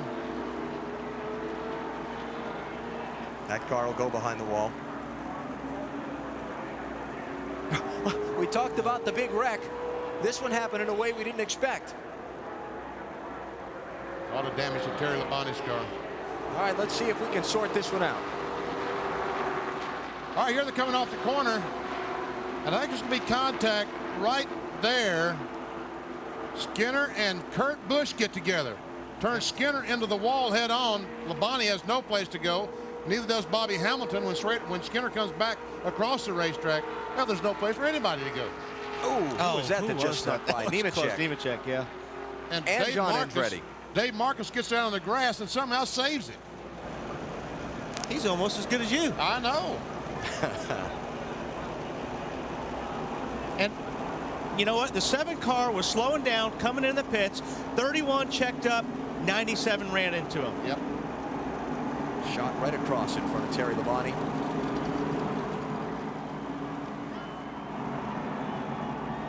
Watch the back of this. Dale Jarrett, top right of your screen, going to come through the smoke, head for pit road. Looked a lot of wrecking going on there, Dale. I'd be careful on pit road if I were you. The racetrack looked to be the safest place. You ever see Kurt Busch right on the back bumper, and Mike Wallace goes toward pit road.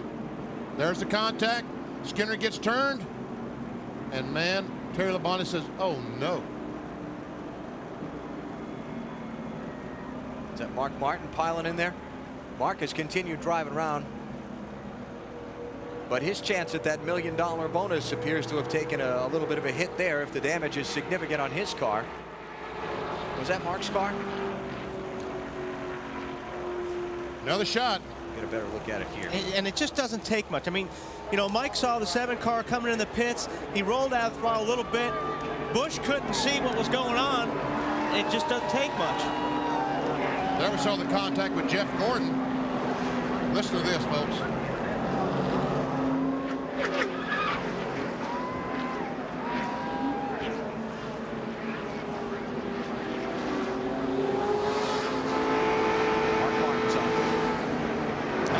There's nothing you can do on that. There are all those guys behind and nowhere to go. They're up there minding their own business. And Sterling Marlin.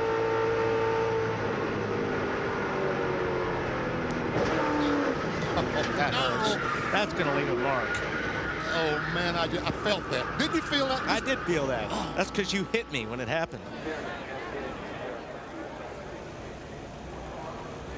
Ricky Rudd's lucky man.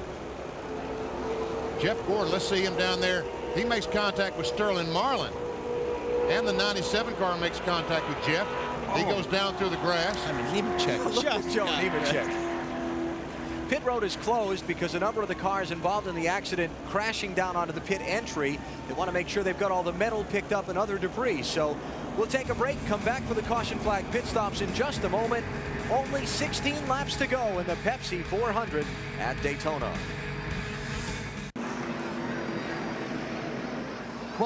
Welcome back to Daytona. Pit stops that could decide the race. Dale Earnhardt Jr., the leader, is in. Much debate about 2 or 4 tires. They decided to go the safe route with 4 tires, and they will still win the race off pit road, barely beating Mike Wallace. Nice job, guys. See what NASCAR has to say about that. You see that white line right in front of Dale Earnhardt Jr.'s pit. All he has to do is bump the clutch and get the car across that line. That was close. And that locks in his position in the pit exit order. So we'll see where they position people from that. I don't know if the 7 took 4 or 2 tires on that stop. Had to be 2. Yeah. Had to be 2. Yeah. And 4 tires, that's the right move. Jeff Gordon still getting attention.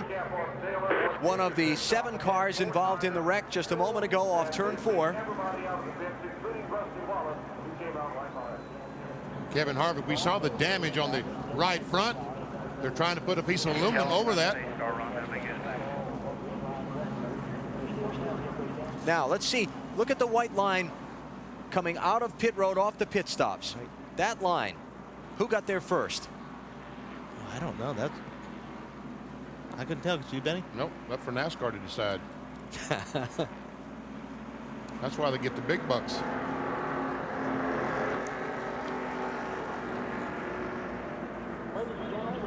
So Mike Wallace, for now, defending his position in front of Dale Earnhardt Jr. on the track, but Jr. trying to drop the hint that he thinks maybe he got out first. Seen this on many, well now. Yeah, he was just told. He was told by his team. I didn't hear NASCAR tell him. Yeah, here comes Mike back. I didn't hear NASCAR. But the big winners in all this are the orange car and the green car right there. Bobby Labonte in the green car and Tony Stewart in the orange machine.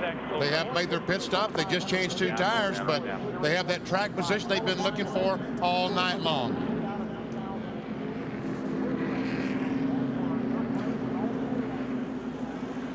Here are the cars involved in the crash. Adding Jason Leffler to the list that we gave you earlier. Mark Martin, one of the No Bull 5 drivers with the shot at the $1 million bonus tonight. All triggered with Kurt Busch into the back of Mike Skinner as Mike Wallace slowed to get to pit road. Dave Burns. Well, and Alan, Sterling Marlin is helping orchestrate whatever fixes they might make here. Sterling, do you think you can make fixes at all here and get back in? I don't know, broke something on the steering. I didn't have any steering and couldn't turn left. Something's broke somewhere. But I hate to call the Coors Light guys. We had a pretty good car, just tight and loose at times. I don't know what happened. Somebody got in somebody. What was the first reaction you had? Did your spotter didn't even have time to tell anything, did you? No, it looked to me like Skinner cut somebody off to get in the pits and turned him sideways and went nowhere for us to go. But that's what you get with these rules. Everybody's on top of each other. And I pray to the good Lord they change these rules because you can't race. All right, strong opinion from Sterling Marlin on the aerodynamic rules that they have in the cars here, as well as the restrictor plate racing. Alan? Sterling Marlin 5th in the championship coming into this race. He'll take a big hit in points tonight. 14 laps to go at Daytona. NBC's coverage of the Pepsi 400 is brought to you by Budweiser. With the crisp, clean, refreshing taste you'll find in no other beer, this Bud. Good, serious technology, freedom from worry.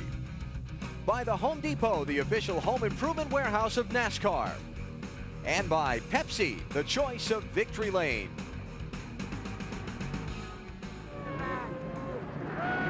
All right. An early fan, and he's here at the racetrack. He's not even watching at home. Championship standings, Jeff Gordon leading Dale Jarrett by 126 coming into the race. But there you see if the race were to finish as it is now. Ricky Rudd will move into 2nd spot, only 106 points behind Jeff Gordon. Gordon running in 24th, Jarrett in 21st, and Rudd in 11th on the racetrack at the moment. Take a break while the track cleanup continues and get back for the final frantic scramble to the finish in the Pepsi 400 at Daytona.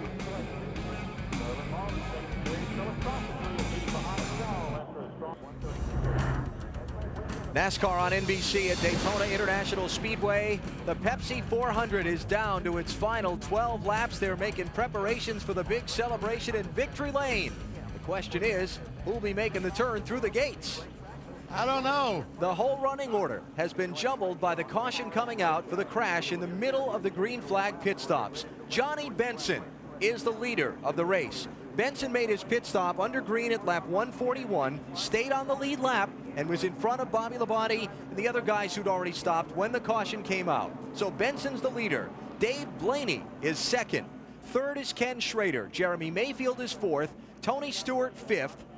Then Bobby Labonte 6th. Dale Earnhardt Jr. back in 7th place. And by the way, he did beat Mike Wallace off the pit lane. So it's Jr., then Mike Wallace, then Rusty Wallace, and Ward Burton. Going to be 11 laps to go. What do you think? I think they better look out for Junior because he'll be coming and he will have fire in his eye. This young man wants this one tonight badly. He wants to end up where we saw that picture just a moment ago in Victory Lane. And we talked about the big wreck and how the closer we got to the finish, the higher the probability. These guys are really going to be on edge right now. Yes. Yeah, we might have another big one here before this is over. 11 laps to settle the Pepsi 400. Here we go.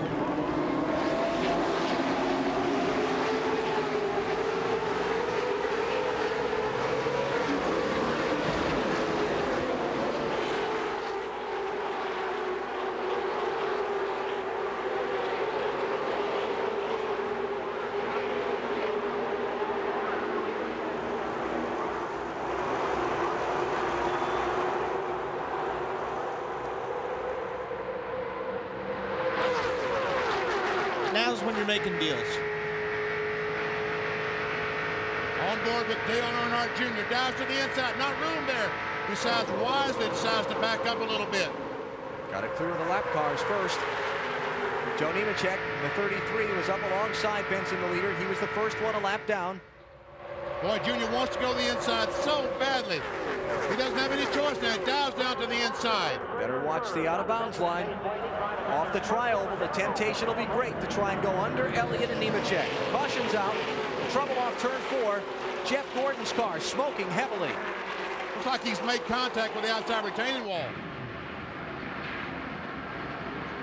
That's on board with Jeff Gordon, and you can see that we can't see much. Yeah, nothing much to see.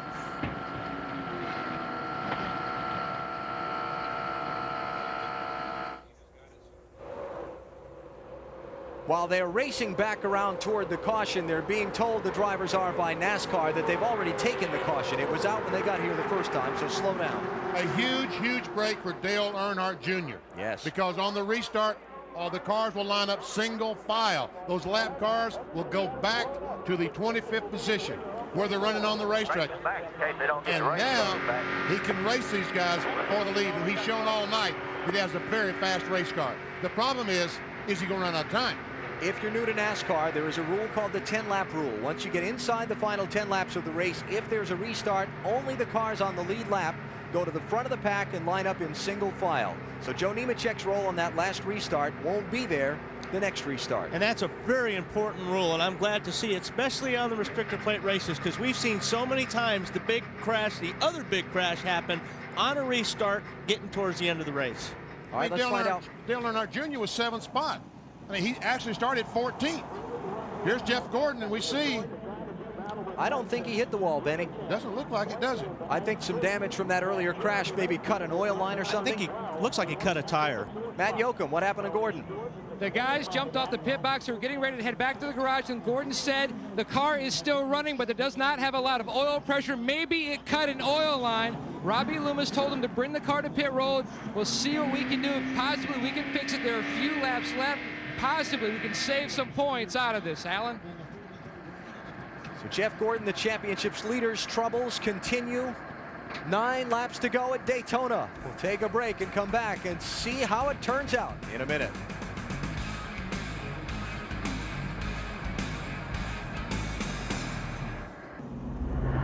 The Pepsi 400 at Daytona draws down to a precious few final laps. 8 to go. We're under caution. It came out when something looks like an oil line came out from underneath Jeff Gordon's car. Johnny Benson is the leader. Benson got the lead by being on the racetrack when the caution came out, having already made a pit stop. Question is, did he get 2 tires, 4 tires? Dave Burns, what was it? Well, we'll ask James Ince. They are on strategy right now. James, when you came on under green on pit road, did you take on 2 or 4 tires? We took on right side tires, and that's not really a concern to us. This car's always done pretty good on 2 tires. About won 2 races last year here on 2 tires. So, you know, we'd rather be leading right now with 2 than be back in the back with 4.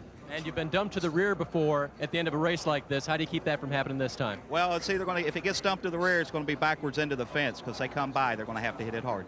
All right, Johnny Benson wants to win. Let's go to Marty. Well, Daytona Uri Sr. is the crew chief for Dale Earnhardt Jr. You've led 111 laps tonight, but it seems like time might be running out. He's sitting back there with caution laps counting away. Yeah, it's situations that nobody likes to see on a plate race because they'll be 5 wide when they come back, and there ain't no telling what's going to happen. Definitely, best man's probably not going to win this race. Ain't no telling what's going to happen. Do you think he will not win the race? Because he said on the radio, I think we can get past him. Well, we definitely got the car to pass him. And we're definitely going to give it a try. And that Budweiser Chevy will get there. We're going to get there. But this plate racing stuff, it's all with who's in front of you and who's behind you or whatever. So you don't have no control of your own destiny. If we can get there, we'll get there. If we can't, hey, we know who had the fastest car tonight.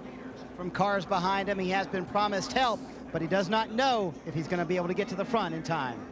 Oh, man, 6 laps to go when they throw the green flag. And passing on the restrictor plate racetracks is a tough thing to do. We've seen cars unable to pass him all night long, but we haven't seen how easily he can pass. Tell you what, too, you got 3 guys up there in the top 3 right now. 2 of them have not won a race. 1 hasn't won a race in a long time.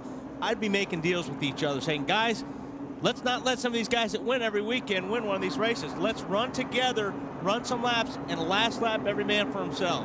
All right, bottom line, can Dale Jr. win this race? Yes. You're thinking about it too long. Yeah, you know, like Tony said, if they get 3-4 wide on the backstretch, anything can happen, and it will. Well, now he still has a shot. Let's talk about the desperation factor, okay? The first 2, Johnny Benson and Dave Blaney, have never won a Winston Cup race. Ken Schrader hasn't won the 3rd place car since 1991. Tony Stewart, running 5th, is one of the drivers eligible for the $1 million bonus. Got 5 very hungry men sitting up there right now. Yes. Plus Jeremy Mayfield, who's in there, and those guys all in front of Dale Jr. Behind Dale Jr. to help him draft, Mike Wallace, Bobby Labonte, Rusty Wallace, Ward Burton. I'm sure he'd love to see Michael Waltrip or Steve Park somewhere close to him. But Michael's back in 14th and Park is in 22nd. I don't think Dale needs anybody. Right, get all the gears. 7 laps left. Now it'll be 6 as they come to the start-finish line. Time to settle the Pepsi 400 at Daytona. Dale Earnhardt Jr. is 6th in line, and Benson leads on the restart. Once again, you can't pass on the inside till you get to that line. All right, it's free game. Let's go. Ward Burton quickly down to the inside to try and grab a spot.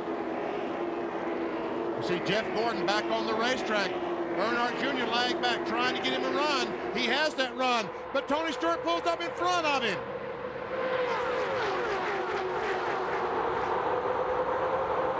He's got Jeremy Mayfield. He's got time, I guess. Schrader pushed to the outside lane. 20 cars, the only one upstairs. He's still outside. Look at Junior go. Up to 4th. Here comes Bobby Labonte pushing through. Junior to the outside of Mayfield for 3rd. 7's coming with you. 7's coming. Mike Wallace with him. We can hear Ty Norris telling him, you got help on the outside, Junior. Does Blaney block in the 93? What about Benson? They're going to stay on the bottom of the racetrack. I think they're going to give the outside to Junior.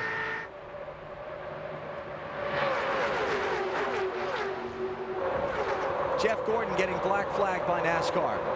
Still there. Here's still Dale there. Jr. to the outside of Dave Blaney for 2nd spot. Mayfield pushes him along in the draft. Still there. Still there. To the outside for the lead in turn 4. Dale Earnhardt Jr. rockets to the front at Daytona. Listen to the crowd. And look at this crowd behind him. Look at this race behind him. And Tony Stewart gets run underneath the yellow line. Tony Stewart will be black flagged by NASCAR. Black flag for Tony Stewart for going below the out-of-bounds line. All clear, all clear. And Tony Stewart is in 2nd spot with $1 million on the line. Okay, 20 is coming, but you're all clear, all clear. Here comes Bobby Labonte. He's got $1 million on the line as well. It's Michael Waltrip who's pushing him toward the front. And Labonte's underneath the yellow line on the backstretch. This thing's not over yet. Michael Waltrip trying to become the first man to sweep a season at Daytona since 1982. He's up to 3rd. 18-15 behind you. 3 laps to go. Ward Burton dives low. Low, but you're clear. I'll tell you one thing, if Junior was running 3/4 throttle, all that ended because he's running wide open right now. Ward Burton rocketing toward the front. Look at him on the outside. Outside of Michael Waltrip for 3rd. Here's Elliott Sadler up to 5th. Where'd he come from in the Wood Brothers car? Beats me.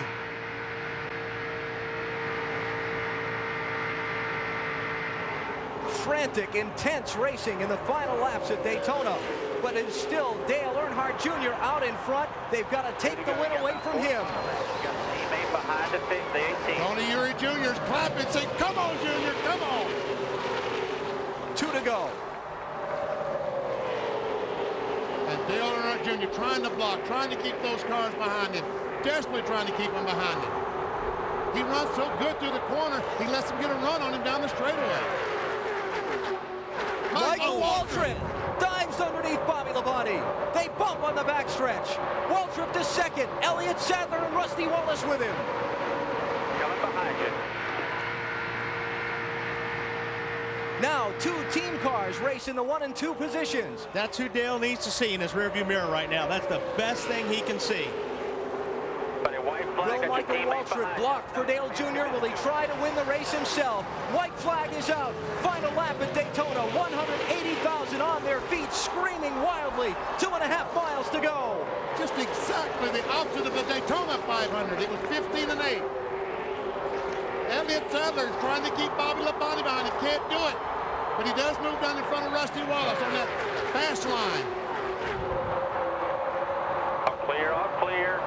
Bobby Labonte looking for some help, trying to get up there. His teammate Tony Stewart has never answered the black flag. And they're 4 wide back between the Wallace boys. Here they come, turn 4, final lap of the Pepsi 400. Michael Waltrip in second, but it's going to be Dale Earnhardt Jr. using lessons learned from his father to go from 6th to 1st and score the victory in the Pepsi 400. That's unbelievable. Yes! That band behind you did it for you. You guys celebrate. You love you, band. You did it. That was beautiful.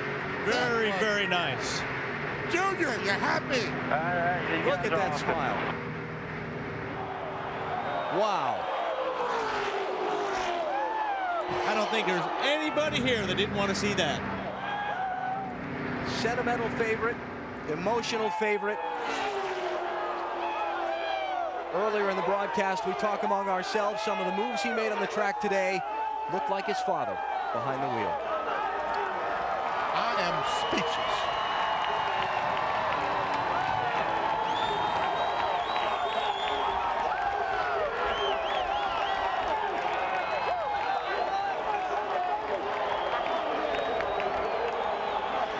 Tears and cheers.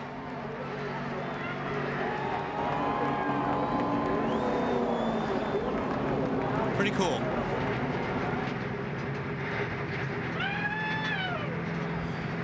Marty Snyder's on pit road with Tony Uri, Dale Earnhardt Jr.'s crew chief. And you wouldn't believe the emotion, the tears out here for Dale Earnhardt Jr. If that wasn't like the old man, I don't know what was, Tony Sr. Hey, he had a good teacher. He told him a lot about this place. He loves this place. Hell, listen to them fans up there. They love that kid to death. I saw you look to the heavens with a few laps to go. What did you say? Well, he said he knew he could beat him. We just didn't know what was going to happen. Remember when we've seen this before? And Steve Mills joining the fray now. Yeah, man, D.I.'s tough. D.I.'s tough. We can celebrate. What a finish at Daytona. Dale Jr. on top of the car in the infield. The 1998 Daytona 500, when his father finally won the Great American Race, he threw the car into the grass doing victory donuts. Everybody joining in the celebration. That's Chocolate Myers, long-time crewman for Dale at Richard Childress Racing.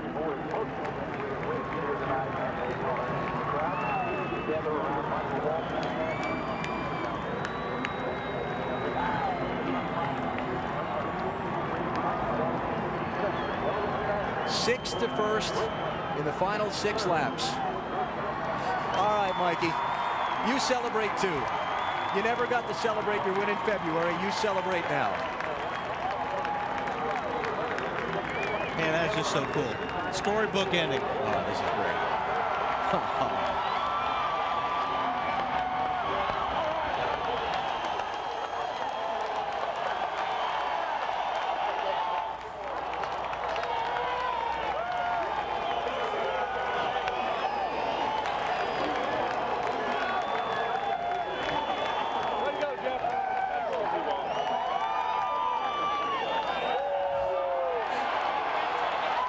Mosh pit.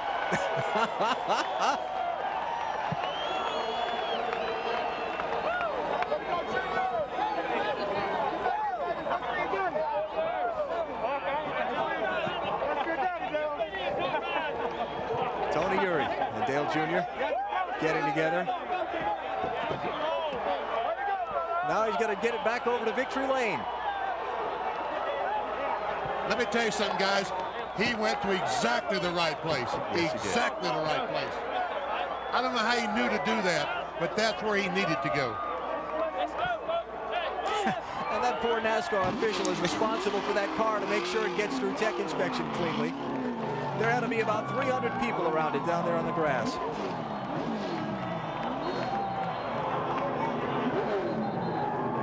Dale Earnhardt Jr. is our winner, and Chevy congratulates him in the number 8 Monte Carlo on a big win tonight. And he'll tell you the only thing that comes close to Monte Carlo's reputation on the track is its reputation on the street. Monte Carlo, more champions depend on Chevy. We'll be there. To victory lane and Bill Weber.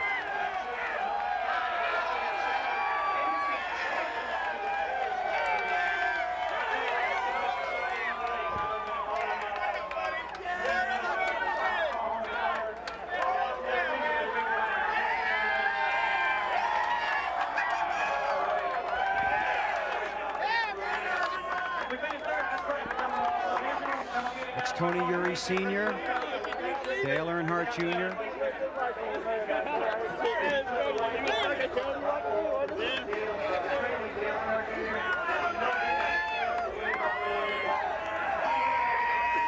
These friends of yours? Man, I just don't know what to say. I'm wore out. I can't think. I guess I gotta thank my buddy Tony, my crew chief, for hanging in there with me. All my friends, all the guys on the crew, Budweiser, Remington. I got to talk all night. How did you get to the front after the restart? I had a great car. It was all car, 100%. I just holding on. Yeah. You've learned a few things through the years, though, haven't you, from certain people? Yeah. He was with me tonight. I don't know how I did it, but he was there, and Michael helped me. I guess we're even now. You told Marty Snyder, Dale, you felt lonely on Father's Day, and there were times that you wanted to cry, but you couldn't. Did you cry tonight? I'll be crying sooner or later. I don't know. I feel so good right now. I'm wore out too. You know when your dad got his first win at Daytona? Huh. His first Winston Cup points win came 11 years ago today, July 7th, 1990. So special. I dedicate this win to him. I mean, there ain't nobody else that I could dedicate it to that it would mean more to me. I want to say hey to Teresa back home.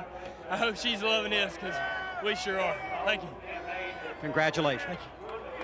Dale Earnhardt Jr. Now here comes Steve Park, his teammate who won at Rockingham after we lost Dale Earnhardt here.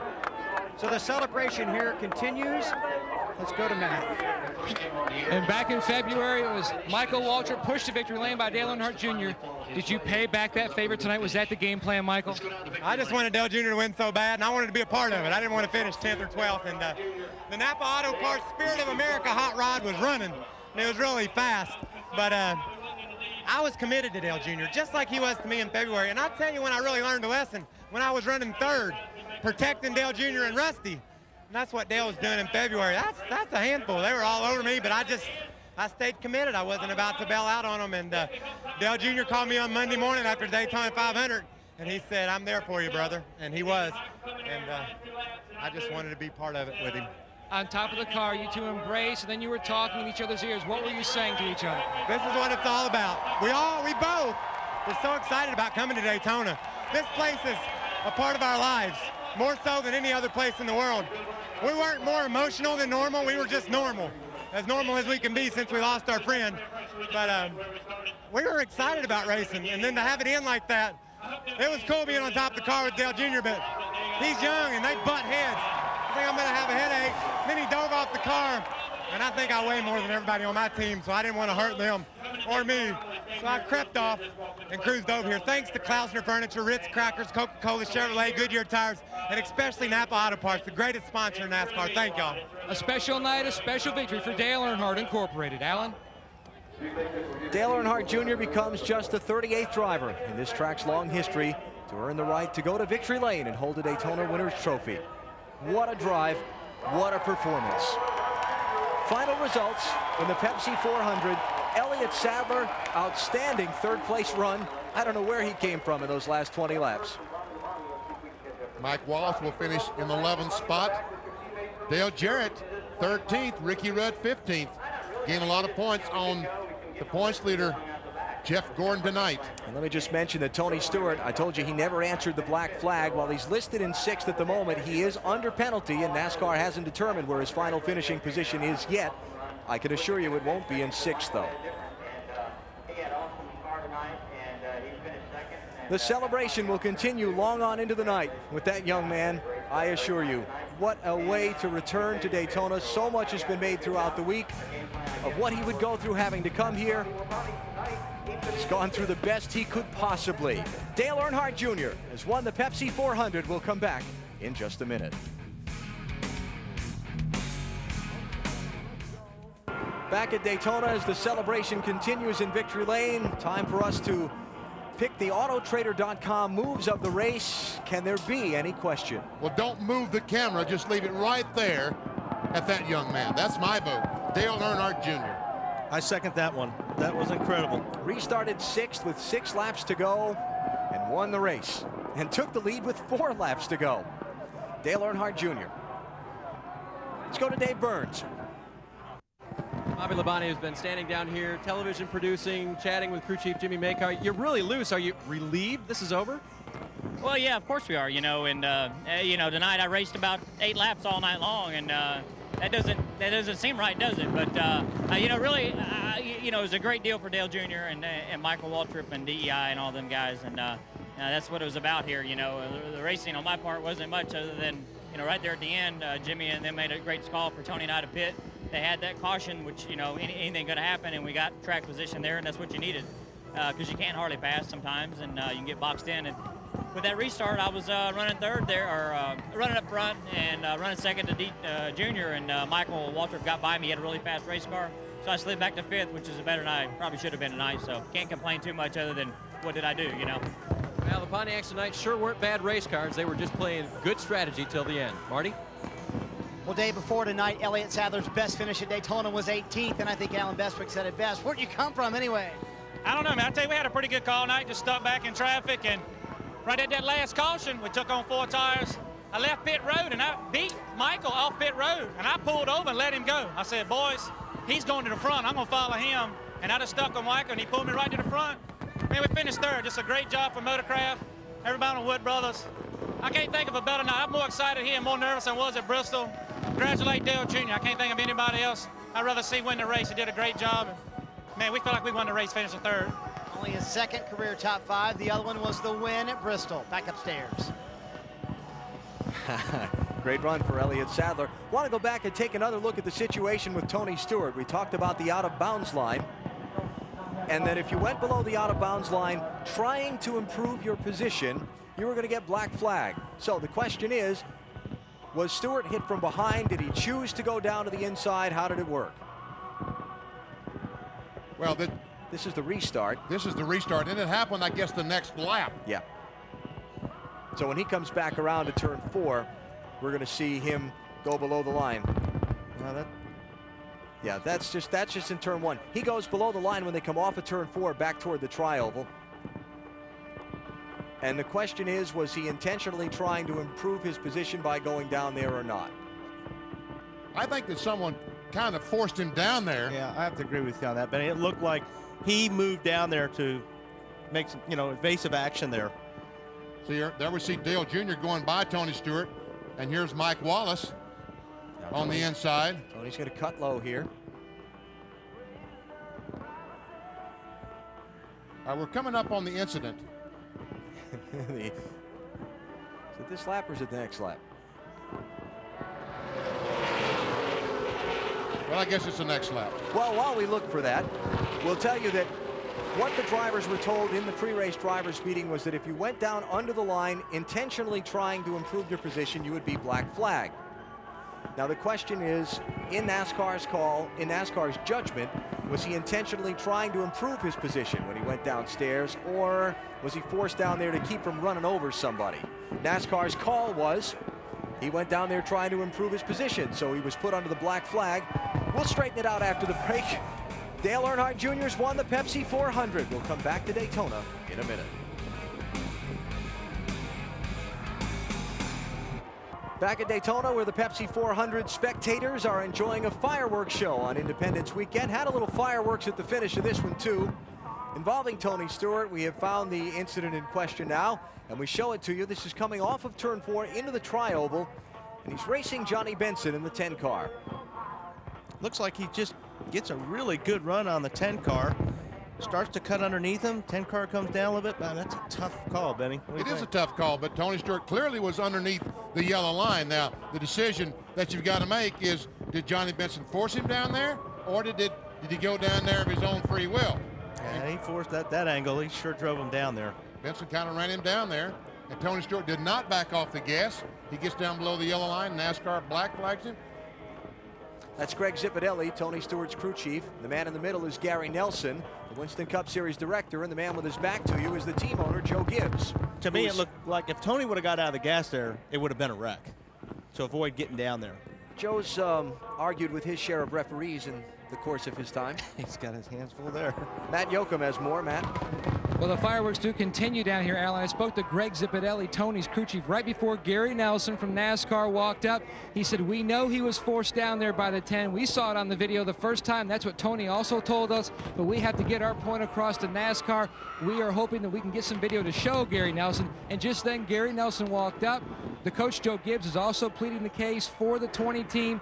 Very, very forceful. As you can see, he is talking to Gary Nelson. Gary is listening, but they're hoping to get this resolution here resolved in their favor. All right. Well, while we wait to find out exactly where it is that Tony Stewart is going to finish in this Pepsi 400, we'll come back around and talk about Dale Earnhardt Jr. What a night. I mean, all of the buildup coming into this, what would it be like coming back to Daytona for the first time since his father lost his life here in that terrible crash on February 18th. Dale Jr. subject to so much speculation, questioning. We ourselves during qualifying the other day wondering what he was thinking and what he was feeling at that point. We know what he's thinking and feeling right now. Yeah, you know, and he said Bill Weber asked him, did you cry? And he said no. Really, I think that's what he said was no. But I'm not ashamed to tell you, I shed a tear. I mean, that was one of the most unbelievable things I've ever seen in this sport. You know, Bill Weber asked me at a preview show, what's been the most exciting thing the first half of the season? Well, this overshadows anything that might have happened in the first half. Wally, there are some races along the line that as a driver, if you can't win, you're happy to see somebody else win. No question. You know, I think there's about 42 other guys that have done exactly the same thing that Michael did. It was so cool to see Michael go up there, return the favor from the Daytona 500, and I'll guarantee you Dale Jr. wanted this race. He may not have been shown it emotionally, but he wanted to win this race badly. Daytona's always been a place for me of magic, of excitement, a wonderful place to come for an automobile race. When we left here February 18th, it was the darkest I've ever remembered leaving a racetrack. And this does so much for those thousands of spectators, millions of Dale Earnhardt fans who need a piece of closure for Daytona. Maybe the same for Dale Earnhardt Jr. Obviously, not as simple a situation for him, but perhaps this can offer the Dale Earnhardt fans some closure where this racetrack, Daytona, is concerned.